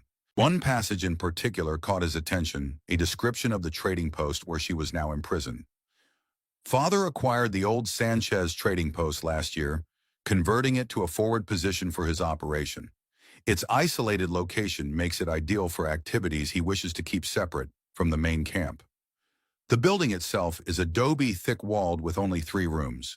A single well provides water and a small corral, houses horses and mules for supply runs. Most significant is the root cellar beneath the main room, reinforced during the war to serve as an ammunition storage facility. If Father has moved any of the Gehenna gas there for testing the results of an accidental release, would be catastrophic. The information confirmed what Jenkins had told him while adding the critical detail about the reinforced cellar. If Redgrave was indeed planning a test deployment of the gas, that cellar would be the logical storage location for the modified artillery shells. Barton returned with clothes, faded work pants, a simple cotton shirt, a battered slouch hat, and a canvas duster different from Ethan's distinctive leather one. Best I could do. Should help you blend in, at least at a distance. Ethan changed quickly the civilian attire, feeling strange after years in his familiar gear. He transferred only essential weapons, his revolver, a knife, and a smaller pistol that fit in an ankle holster. The Sharps rifle, too distinctive to carry, would remain behind. One more thing, Barton said, handing him a small tin badge. Freight company pin. Wagon drivers wear 'em. Might help explain why you're following the supply wagon if anyone spots you. A crack of thunder punctuated his words, the storm intensifying outside. Rain lashed against the stable's roof in sheets, providing both cover and complication for Ethan's impending mission. Storm's a mixed blessing, Barton commented, following Ethan's thoughts. Hides your approach but makes tracking harder. Ground's going to be mud by nightfall. I'll manage. Ethan secured the badge to his shirt, completing the disguise. What time does the supply wagon usually leave? 6 normally. But with this weather? Oh, fine. Barton glanced out a small window at the darkening sky. Might delay till it passes. I can't wait. If they're planning to move the gas tonight. Barton raised a hand, listening intently. Above the storm's fury, the sound of multiple horses approaching reached them, followed by voices in the stable yard. Company, he whispered, moving cautiously to the window. Red Riders, at least 6 of them. Ethan drew his revolver, positioning himself beside the office door. Looking for me? Don't think so. They've got a wagon with them. Barton squinted through the rain-streaked glass. Supplies, looks like. Probably the one heading to the trading post. Perfect timing. Ethan checked the yard through a crack in the door. 6 riders surrounded a covered wagon, its driver hunched against the rain. All wore red bandanas, despite the downpour carbines slung across their backs. I'll follow them out of town, use the storm for cover. You're sure about this? Odds ain't exactly in your favor. Ethan's expression hardened. They never are. As the Red Riders secured their horses in the stable's front section, Barton guided Ethan to a rear exit, a small door used for moving hay bales from an adjacent storage shed. The rain provided excellent cover as Ethan slipped out, circling wide to approach the road from a different direction than the stable. He positioned himself in an abandoned shack a quarter-mile outside town, where the road narrowed between rocky outcroppings. From here, he could observe the supply wagon as it passed, then fall in behind at a safe distance. The rain continued unabated, transforming the hard-packed dirt road into a muddy channel. Visibility had dropped to less than 100 yards, the world beyond, a gray curtain of water. Ethan waited the familiar calm of imminent action, settling over him like a mantle. After 20 minutes, the wagon appeared lurching through the downpour with 6 mounted escorts. They passed within 30 feet of Ethan's position without detecting his presence, too focused on battling the elements to maintain proper vigilance. Once they were safely past, Ethan began his pursuit, staying well back while keeping the wagon's lantern as a reference point in the gloom. The storm worked in his favor, masking sounds of his movement while limiting the rider's ability to spot a tail. The journey to the trading post normally took 3 hours, but the storm and poor road conditions stretched it to nearly 5. Night had fallen completely by the time the distant lights of the outpost appeared through the rain, a lonely cluster of illumination in the vast darkness of the desert. Ethan approached cautiously, leaving the road to circle wide around the trading post. The building matched Sarah's description, perfectly single-story adobe structure, with a well out front and small corral behind. Light shone from 2 windows and smoke rose feebly from a chimney, despite the rain. The newly arrived wagon was being unloaded under an overhang, its cargo transferred inside by drenched men cursing the weather. Ethan counted 10 men total, the 6 escorts. 2 existing guards, the wagon driver, and 1 figure who moved with the distinctive grace of youth. The kid, Sophia's brother, worked alongside the others, his slender frame belying surprising strength as he hauled crates from the wagon. Unlike the others, he wore no bandana, his native features visible in the lantern light. He seemed fully integrated into Redgrave's operation, giving no hint of reluctance or divided loyalty. Ethan circled the outpost, identifying potential entry points and guard positions. The main entrance faced south toward the road. A smaller door on the east side appeared to be a service entrance for the kitchen area. The north wall had no openings, while the west wall featured only narrow ventilation slits too small for entry. Most promising was the roof flat in the traditional adobe style with a small hatch presumably leading to the interior. If he could reach it unseen, it might provide the best access point. As the unloading finished, several riders departed, leaving just 4 men at the outpost, 2 guards stationed at the main entrance. The kid and the wagon driver, who appeared to be staying the night. The reduced security suggested Jenkins had been telling the truth about this being a secondary location, important enough to guard, but not Redgrave's primary concern. The rain finally began to slacken, reducing visibility cover, but improving mobility. Ethan made his approach from the west, using a dry wash that ran within 50 yards of the building. The darkness and residual storm noise covered his advance to the base of the adobe wall. Up close, the weathered surface offered numerous handholds where the mud bricks had eroded.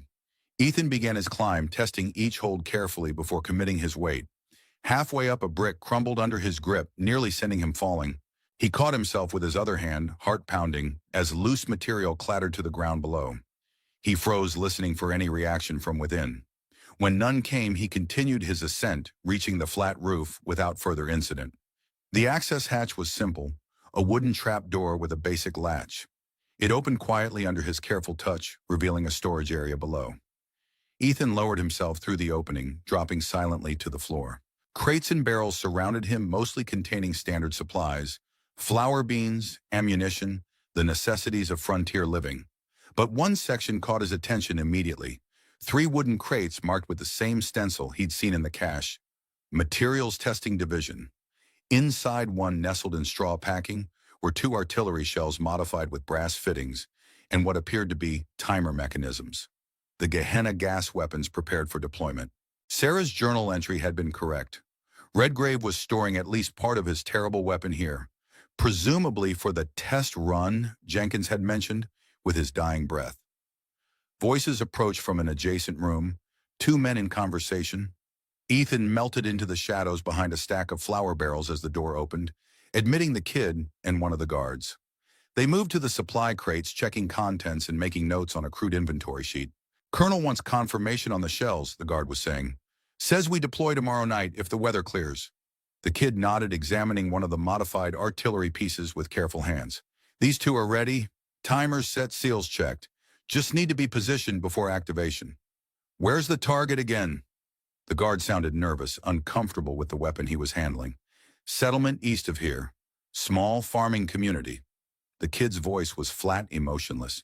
"Colonel says it's perfect, isolated, containable, but large enough to demonstrate the effects. And we're sure we'll be upwind. This stuff doesn't care who it kills. That's why we wait for the right conditions." The kid closed the crate carefully. "Weather report says west wind tomorrow evening. Perfect dispersal pattern." The information confirmed Ethan's worst fears. Redgrave wasn't targeting Redemption Springs for his initial test, at least not yet, but a smaller, more isolated community. The demonstration would serve both as proof of concept and as a terror weapon, showing potential opponents the fate that awaited resistance. "What about the doctor?" the guard asked, changing subjects. "Colonel says she stays locked up, no exceptions. She's secure. Checked her myself an hour ago." The kid's expression remained neutral, professional. "Not going anywhere." "Good. Don't fancy being on the receiving end of the Colonel's temper if she escaped." The guard made a final notation on the inventory sheet. "Especially after what happened to Jenkins." The kid said nothing, but something flickered across his impassive face, a reaction quickly suppressed. Interesting, Ethan thought. Perhaps Sophia's assessment of her brother wasn't entirely accurate. Perhaps something of Little Fox remained beneath the kid's hardened exterior. The two men completed their inventory and left, securing the door behind them. Ethan waited several minutes to ensure they wouldn't return before emerging from hiding to continue his search. The trading post's layout was simple: three main rooms connected by a central hallway. The storage area where he now stood occupied the western third. The central section appeared to be living quarters and a common area where voices and occasional laughter suggested the guards were passing time with cards or conversation. The eastern room remained unaccounted for, likely where Sarah was being held. Moving silently through the storage area, Ethan located a second door that presumably connected to the central hallway. He eased it open a fraction enough to observe the corridor and confirm his mental map of the building. The hallway ran the length of the structure with doors to each main room. At the far end, a guard sat on a chair outside what must be Sarah's prison rifle across his knees as he dozed fitfully. Between Ethan and that guard lay the common room, its door partially open, revealing three men engaged in a poker game.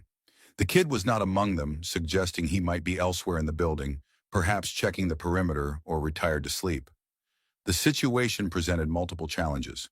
Reaching Sarah meant neutralizing the hallway guard without alerting those in the common room. Even if accomplished, escaping with her while avoiding detection seemed nearly impossible.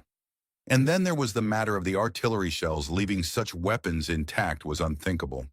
A radical solution formed in Ethan's mind. Risky, potentially devastating, but perhaps the only option that addressed all aspects of the problem simultaneously. The modified shells themselves could be the key, not just obstacles to be overcome, but tools to achieve his objective. If a timer mechanism was attached, it could be set, creating a diversion that would force evacuation while simultaneously destroying the weapons themselves. The plan crystallized as he examined one of the shells more carefully. The timing mechanism appeared simple, a mechanical device similar to those used for mining charges, adjustable from minutes to hours. Setting it for 30 minutes would provide sufficient time to reach Sarah, overcome her guard, and escape before detonation. But the consequences of releasing even a small amount of Gehenna gas within the confined space of the trading post were potentially catastrophic. Everyone inside would be at risk: the guards, the kid, Sarah herself, if the rescue failed. Ethan hesitated, moral calculus warring with tactical necessity. These men worked for Redgrave, supported his insane ambitions, would participate in the planned massacre of innocent civilians. They had chosen their side. Yet using such a weapon, even against enemies, felt like crossing a line that would make him no better than Redgrave. The decision was made for him as the door to the common room burst open, voices raised in alarm. One of the guards rushed into the storage area, nearly colliding with Ethan in the darkness. "Who the hell?" The guard's exclamation was cut short as Ethan's fist connected with his throat, crushing his windpipe. He fell gasping and clutching his neck as shouts from the hallway indicated the others had been alerted. No time for subtlety now. Ethan drew his revolver, positioning himself behind a stack of crates as two more guards charged into the room, weapons raised. "In here!" one shouted. "Intruder in the storage room!" Ethan fired twice, dropping both men before they could return fire. 3 down, but the element of surprise was lost. He moved quickly to the artillery shell, examining the timer mechanism. Simple but effective, a winding key that set the duration before a striking pin would pierce the shell's casing, releasing the gas. He set it for 15 minutes, reduced from his original plan, but still sufficient for his needs. The soft ticking commenced immediately, counting down to destruction. Voices and footsteps in the hallway indicated the remaining guards were organizing a response. Ethan positioned himself beside the door, ready for their entry, revolver in his right hand, knife in his left. The door burst open, a guard diving through in a combat role that would have been impressive if Ethan hadn't been expecting it. The knife found his chest before he could bring his weapon to bear. 4 down. The hallway guard must still be at his post by Sarah's door, and the kid remained unaccounted for. Ethan moved into the corridor, staying low, using shadows for concealment as he advanced toward the eastern room. The guard outside Sarah's door had taken cover behind an overturned table rifle aimed down the hallway. Beyond him, the east door stood closed, presumably locked. Ethan considered his options, aware of the ticking clock, literal and figurative, behind him. A frontal assault was suicide. He needed a diversion. Movement from the common room caught his attention, the kid emerging with a shotgun, scanning the hallway with trained precision. For a moment, their eyes met across the distance. Something like recognition flickered in the young man's expression. Then to Ethan's shock, the kid deliberately turned away, moving toward the front entrance, instead of joining the defense. A moment later, the sound of the main door opening and closing suggested he had left the building entirely. Sophia's assessment had been wrong. Whatever else he had become, Little Fox had just made his choice, and it wasn't to stand with Redgrave's men. Taking advantage of the unexpected development, Ethan fired 2 quick shots at the hallway guard, forcing him to duck lower behind his makeshift barricade. Then in a suicidal rush, Ethan charged down the corridor, firing again to keep the guard's head down until he was close enough to vault the table. They collided in a tangle of limbs, the guard's rifle discharging harmlessly into the ceiling as Ethan drove his knife upward beneath the man's ribs. A quick, merciful death compared to what awaited anyone remaining in the building when the timer reached 0. 5 down, and approximately 10 minutes remaining. The east door was secured with a simple sliding bolt rather than a lock. Ethan opened it cautiously, alert for traps or additional guards, but the room beyond contained only a single occupant. Sarah Winters, Elizabeth Redgrave, sitting on a narrow cot, her hands bound before her. She looked up as he entered, surprise giving way to recognition, then understanding. "Ethan," she said quietly, "you found me. We need to move, now." He crossed to her, cutting her bonds with a quick slice of his knife. "This whole place is about to become very dangerous." She rubbed her wrist's eyes sharp with intelligence as she assessed his appearance, his urgency. "What have you done? Set a timer on one of the gas shells. Less than 10 minutes before it ruptures." Horror crossed her face. "You can't. The gas, it's worse than you know. More lethal, faster acting than anything you've seen. That's why we're leaving." He helped her to her feet, steadying her as she found her balance. "Is there anything here we need? Documents, evidence?" "No, but..." She hesitated, eyes moving to a small desk in the corner. "My medical bag. I might need it." Ethan retrieved it quickly, then led her toward the door. "Stay behind me. Most of the guards are down, but there could be others. The native boy. The kiddie's different from the rest. Be careful with him. He's gone. Made a choice, I think." Ethan checked the hallway before proceeding. "Your journal. I found it." Sarah stiffened momentarily, then continued moving. "So you know." "Enough. We'll talk when we're safe." They moved through the hallway, stepping over the bodies of Redgrave's men. In the common room, cards and half-empty glasses still sat on the table, evidence of lives interrupted. No one remained to challenge their escape. At the main door, Ethan paused, checking the exterior through a crack before opening it fully. The night remained dark, the storm having passed, but clouds still obscuring the moon. No sign of the kid or other guards outside. "The well," Sarah whispered. "There's a cache of supplies hidden inside it. Water, food, a weapon. My father doesn't know I found it." Ethan nodded, calculating the risk against the remaining time, perhaps 7 minutes. "Quick then, lead the way." They slipped outside, staying low as they approached the well. Sarah reached into a seemingly solid part of the stone wall, withdrawing a small oilskin package from a hidden compartment. "Everything we need to reach Redemption Springs," she explained, securing it inside her medical bag. "We're not going to Redemption Springs." Ethan guided her toward a cluster of boulders 200 yards from the trading post. "Not yet. Too dangerous." Before she could respond, a figure emerged from the darkness ahead of them, the kid's shotgun still in hand but not raised. He stood directly in their path, his young face unreadable in the dim light. Ethan pushed Sarah behind him, drawing his revolver with practiced speed. "Move aside." The kid remained motionless, studying them both with eyes far older than his years. When he spoke, his voice was surprisingly soft. "She told me you would come. My sister, Sophia."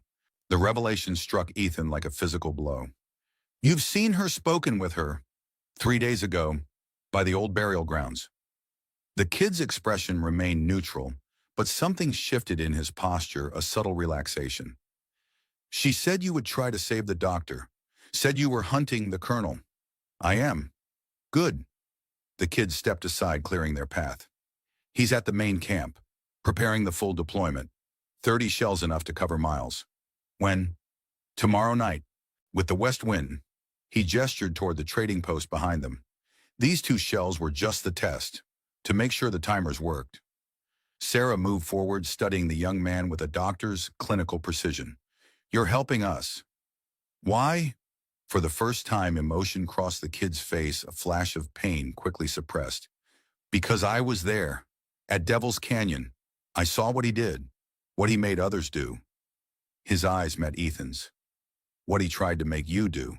Understanding passed between them, survivors of the same atrocity, marked by the same terrible memories. Time's running out, Ethan said, glancing back at the trading post. That building is going to be a death trap in about 4 minutes. The kid nodded. There are horses behind the ridge. Saddled ready. Take them. Come with us, Sarah urged. Your sister, she wants to help you. I know. A ghostly smile touched the young man's lips. But first I help you. He gestured again toward the ridge. Go. I'll make sure no one follows. Ethan recognized the decision in the kid's voice, final, immutable. He had chosen his path just as they all had. Sometimes redemption required sacrifice. Tell Sophia, the kid's voice faltered briefly. Tell her little fox remembered his true name. With that, he turned back toward the trading post, shotgun, ready standing guard to ensure their escape. Ethan led Sarah toward the ridge, finding 2 horses tethered exactly where the kid had indicated. As they mounted, the silence of the desert night was broken by a shotgun blast from the direction of the trading post, a warning shot perhaps, or the kid's final message to his former comrades. They rode hard, putting distance between themselves and the outpost as precious seconds ticked away. When they reached the crest of a hill half a mile distant, Ethan reined in, turning to observe what would happen. The trading post stood silhouetted against the night sky, a few lights still burning in its windows. No movement was visible around it, no desperate evacuation, no last-minute escape. 3 minutes left at least, Sarah said softly. Anyone still inside? The words hung in the air, unnecessary in their implication. Ethan had lit a fuse that would kill anyone remaining in that building, the guards perhaps, the kid himself if he had returned inside.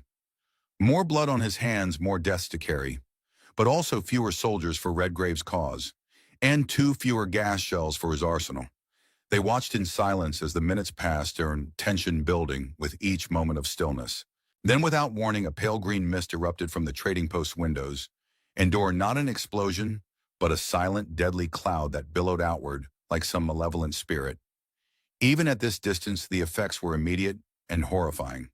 A guard who had been patrolling the perimeter collapsed instantly, body contorting in violent spasms before going terribly still. Birds roosting in a nearby dead tree fell from their perches, dropping like stones to the ground below. The cloud expanded, flowing across the landscape like water, seeking the lowest points, filling depressions and hollows. Where it touched life ceased insects, small animals, even the sparse vegetation withered, as if touched by invisible flame. My God, Sarah whispered, face pale in the moonlight. It's worse than I imagined. Faster, more potent. Your father plans to use this on a settlement tomorrow, on Redemption Springs after that. She nodded, unable to tear her eyes from the deadly mist still spreading below them. And more beyond. Anywhere that resists him, anyone who stands in his way. Then we have less than 24 hours to stop him. Ethan turned his horse away from the terrible scene, forcing himself to focus on what came next. Hayes mentioned Apache allies coming. Have you heard anything about that? Only rumors. The guards talked about unrest among the tribes, unusual movements in the eastern hills. Sarah followed his lead, guiding her horse alongside his as they rode into the darkness. If they've allied with you, it could change everything. Or nothing. Redgrave has men, weapons, defensible positions. And now we know the gas works exactly as intended. Ethan's expression hardened as he established their course northeast toward the Box Canyon, where he had left Hayes. We need more than warriors. We need a plan that anticipates Redgrave's every move. I can help with that. Sarah's voice strengthened with resolve. I know how he thinks, how he plans. I've studied him my whole life, first as a daughter, seeking approval, then as an enemy seeking weakness. And now, she met his gaze steadily, moonlight reflecting in eyes that held both determination and sorrow. Now I do what I should have done years ago. I stopped pretending there's anything of the father I loved left in the monster he's become. They rode through the night, 2 damaged souls united by purpose and by the terrible knowledge of what would happen if they failed. Behind them, the green mist finally dissipated, leaving a circle of death around the trading post, a preview of Redgrave's vision for the future. Ahead, the first hints of dawn crept over the eastern horizon, bringing not hope, but the relentless countdown to Redgrave's next attack. Time was running out.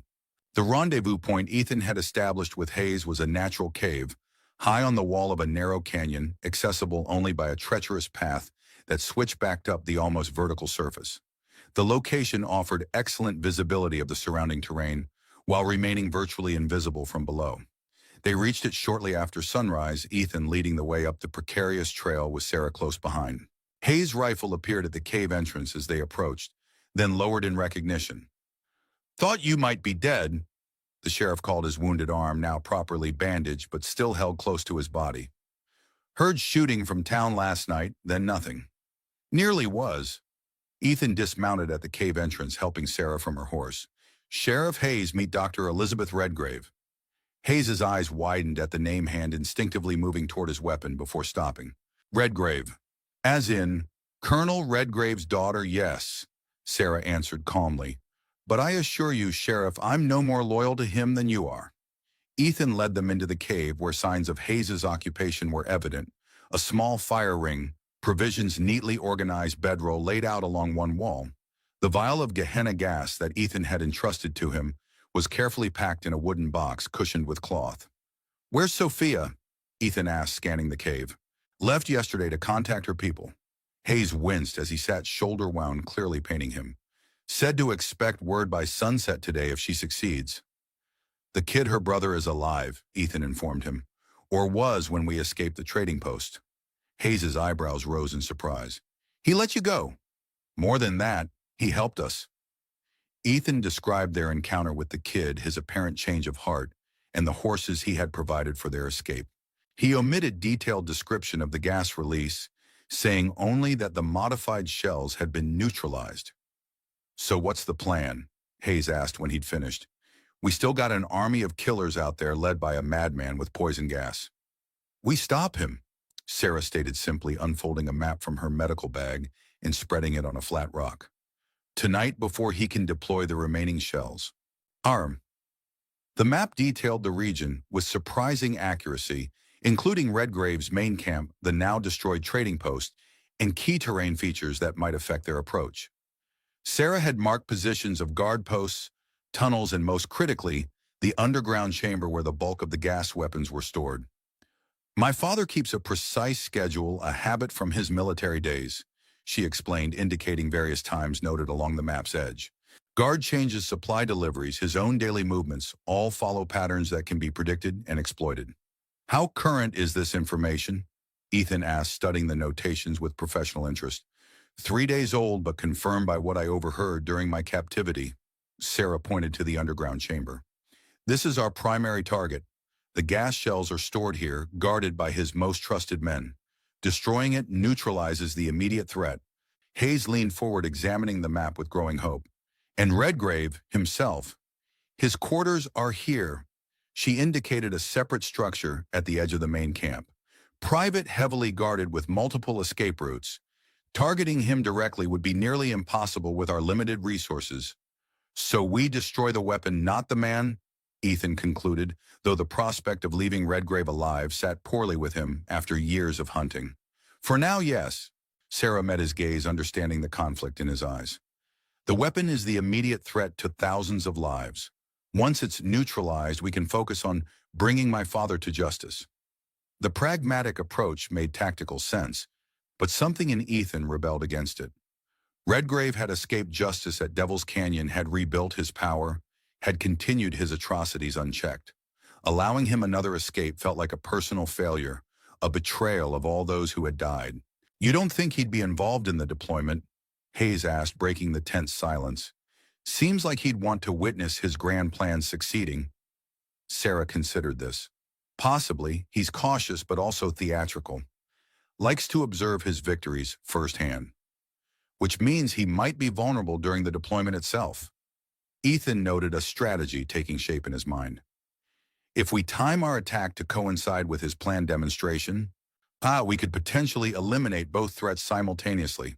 Sarah finished, eyes widening at the implications. "It's risky if we fail to stop the deployment, civilians die. But if we succeed," Hayes nodded slowly. "Two birds, one stone. I like it." Ethan traced potential approach routes on the map, identifying terrain features they could use for cover, potential rally points, and emergency extraction paths. The plan that emerged was daring, perhaps suicidal, but offered their best chance at stopping Redgrave once and for all.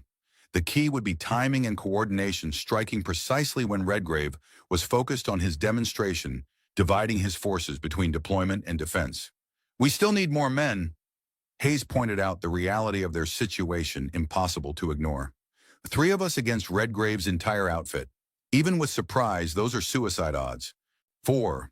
A voice corrected from the cave entrance. Sophia stood silhouetted against the morning light, her quiet approach having gone unnoticed during their planning. "And more if the Apache come." She entered the cave with her usual silent grace, acknowledging Sarah with a slight nod before joining their circle around the map. If she was surprised to see Redgrave's daughter among them, she gave no sign of it.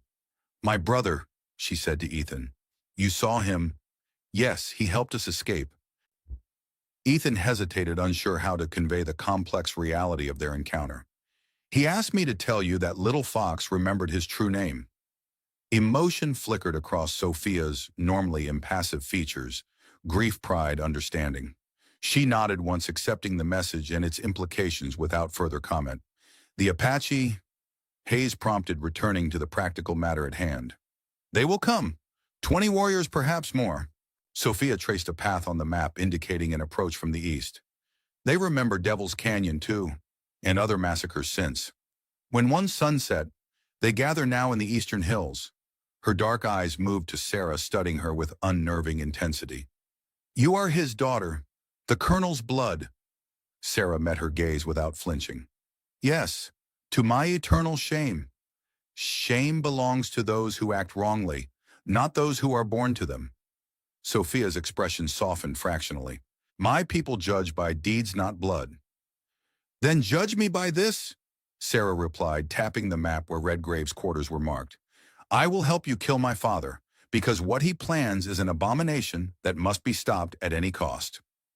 The directness of her statement seemed to satisfy Sophia, who nodded once before turning back to Ethan. "What is your plan?" As Ethan outlined their strategy, refining details with input from each of them, a sense of possibility began to replace the fatalism that had dominated their earlier discussions. They were still outnumbered, still facing terrible odds, but with Apache reinforcements, surprise, and intimate knowledge of their enemy's plans, they had a chance. A small one, but perhaps enough. By midday, the plan was set. Hayes would coordinate with the Apache warriors, guiding them into position for the main assault. Sophia would infiltrate the camp ahead of time, eliminating key guards and creating entry points. Sarah would identify and target the gas shells for destruction, while Ethan would pursue Redgrave himself. Each role played to their strengths: Hayes' knowledge of military tactics, Sophia's stealth, Sarah's insider information, and Ethan's single-minded determination to end the threat Redgrave posed. As the others prepared equipment and weapons, Sarah drew Ethan aside, her expression grave. "There's something you should know about my father." "What?" "After Devil's Canyon, after you shot him." She hesitated, choosing her words carefully. "The wound should have been fatal. Would have been for most men. But he survived through a combination of extraordinary will and experimental medicine." "Huh? What kind of medicine?" "The same research program that created the Gehenna gas developed other compounds as well. Stimulants, healing agents, things that could keep soldiers fighting beyond normal human limits." Sarah lowered her voice further. "My father tested some on himself during the war. The effects altered him physically, mentally." Ethan absorbed this information, pieces falling into place. "That's why he seems unchanged after all these years. Why he recovered from a chest wound that should have killed him." "Yes, but there's a cost." Her eyes held his, conveying the seriousness of her warning. "The treatments made him stronger, more resilient, but also more unstable. His mood swings, his grandiose plans, his utter disregard for human life, all amplified by chemical enhancement." "You're saying he's not entirely human anymore." "I'm saying he's more dangerous than you remember." She placed a hand on his arm, her touch conveying urgency. "Don't underestimate him, Ethan. Don't assume the man you knew at Devil's Canyon is the same one you'll face tonight." The warning sent a chill through him, despite the afternoon heat. Redgrave had always been formidable, brilliant, charismatic, ruthless. If Sarah was right, those qualities had been enhanced while his already questionable morality had deteriorated further. "I'll remember," he promised, covering her hand with his own. "And Sarah, thank you for everything you've risked to stop him. He's my responsibility as much as yours." Her expression held the weight of years spent living with the knowledge of her father's crimes. "Perhaps more so. I knew what he was becoming and did nothing for too long. You did what you could. You saved lives at Devil's Canyon, including mine." She smiled sadly. "Not enough. Never enough." The moment stretched between them, charged with unspoken emotions and shared purpose. Then Hayes called from the cave entrance, breaking the connection. "Riders coming. Moving fast." They hurried to join him at his observation point. Through Hayes' spyglass, Ethan counted 5 horsemen approaching along the canyon floor, riding hard despite the heat. Red bandanas marked them clearly as Redgrave's men. "Scouts," Sophia observed. "Searching." "For us," Hayes wondered. "Or something else." "Doesn't matter. They're too close to our position." Ethan retrieved his rifle from where it leaned against the cave wall. "If they find this place, everything changes." Without waiting for discussion, he positioned himself at a natural firing port in the rocks, sighting down the barrel at the lead rider. The distance was considerable, over 600 yards, but well within the capability of his Sharps rifle. "Wait," Sarah urged. "If they don't report back, Redgrave will send more. Eventually they'll find us." "She's right," Hayes agreed. "Better to let them pass, stay hidden." Ethan wavered, tactical logic warring with the instinct to eliminate threats before they could materialize. As he watched through his scope, the riders reached a fork in the canyon, hesitating as they discussed their route.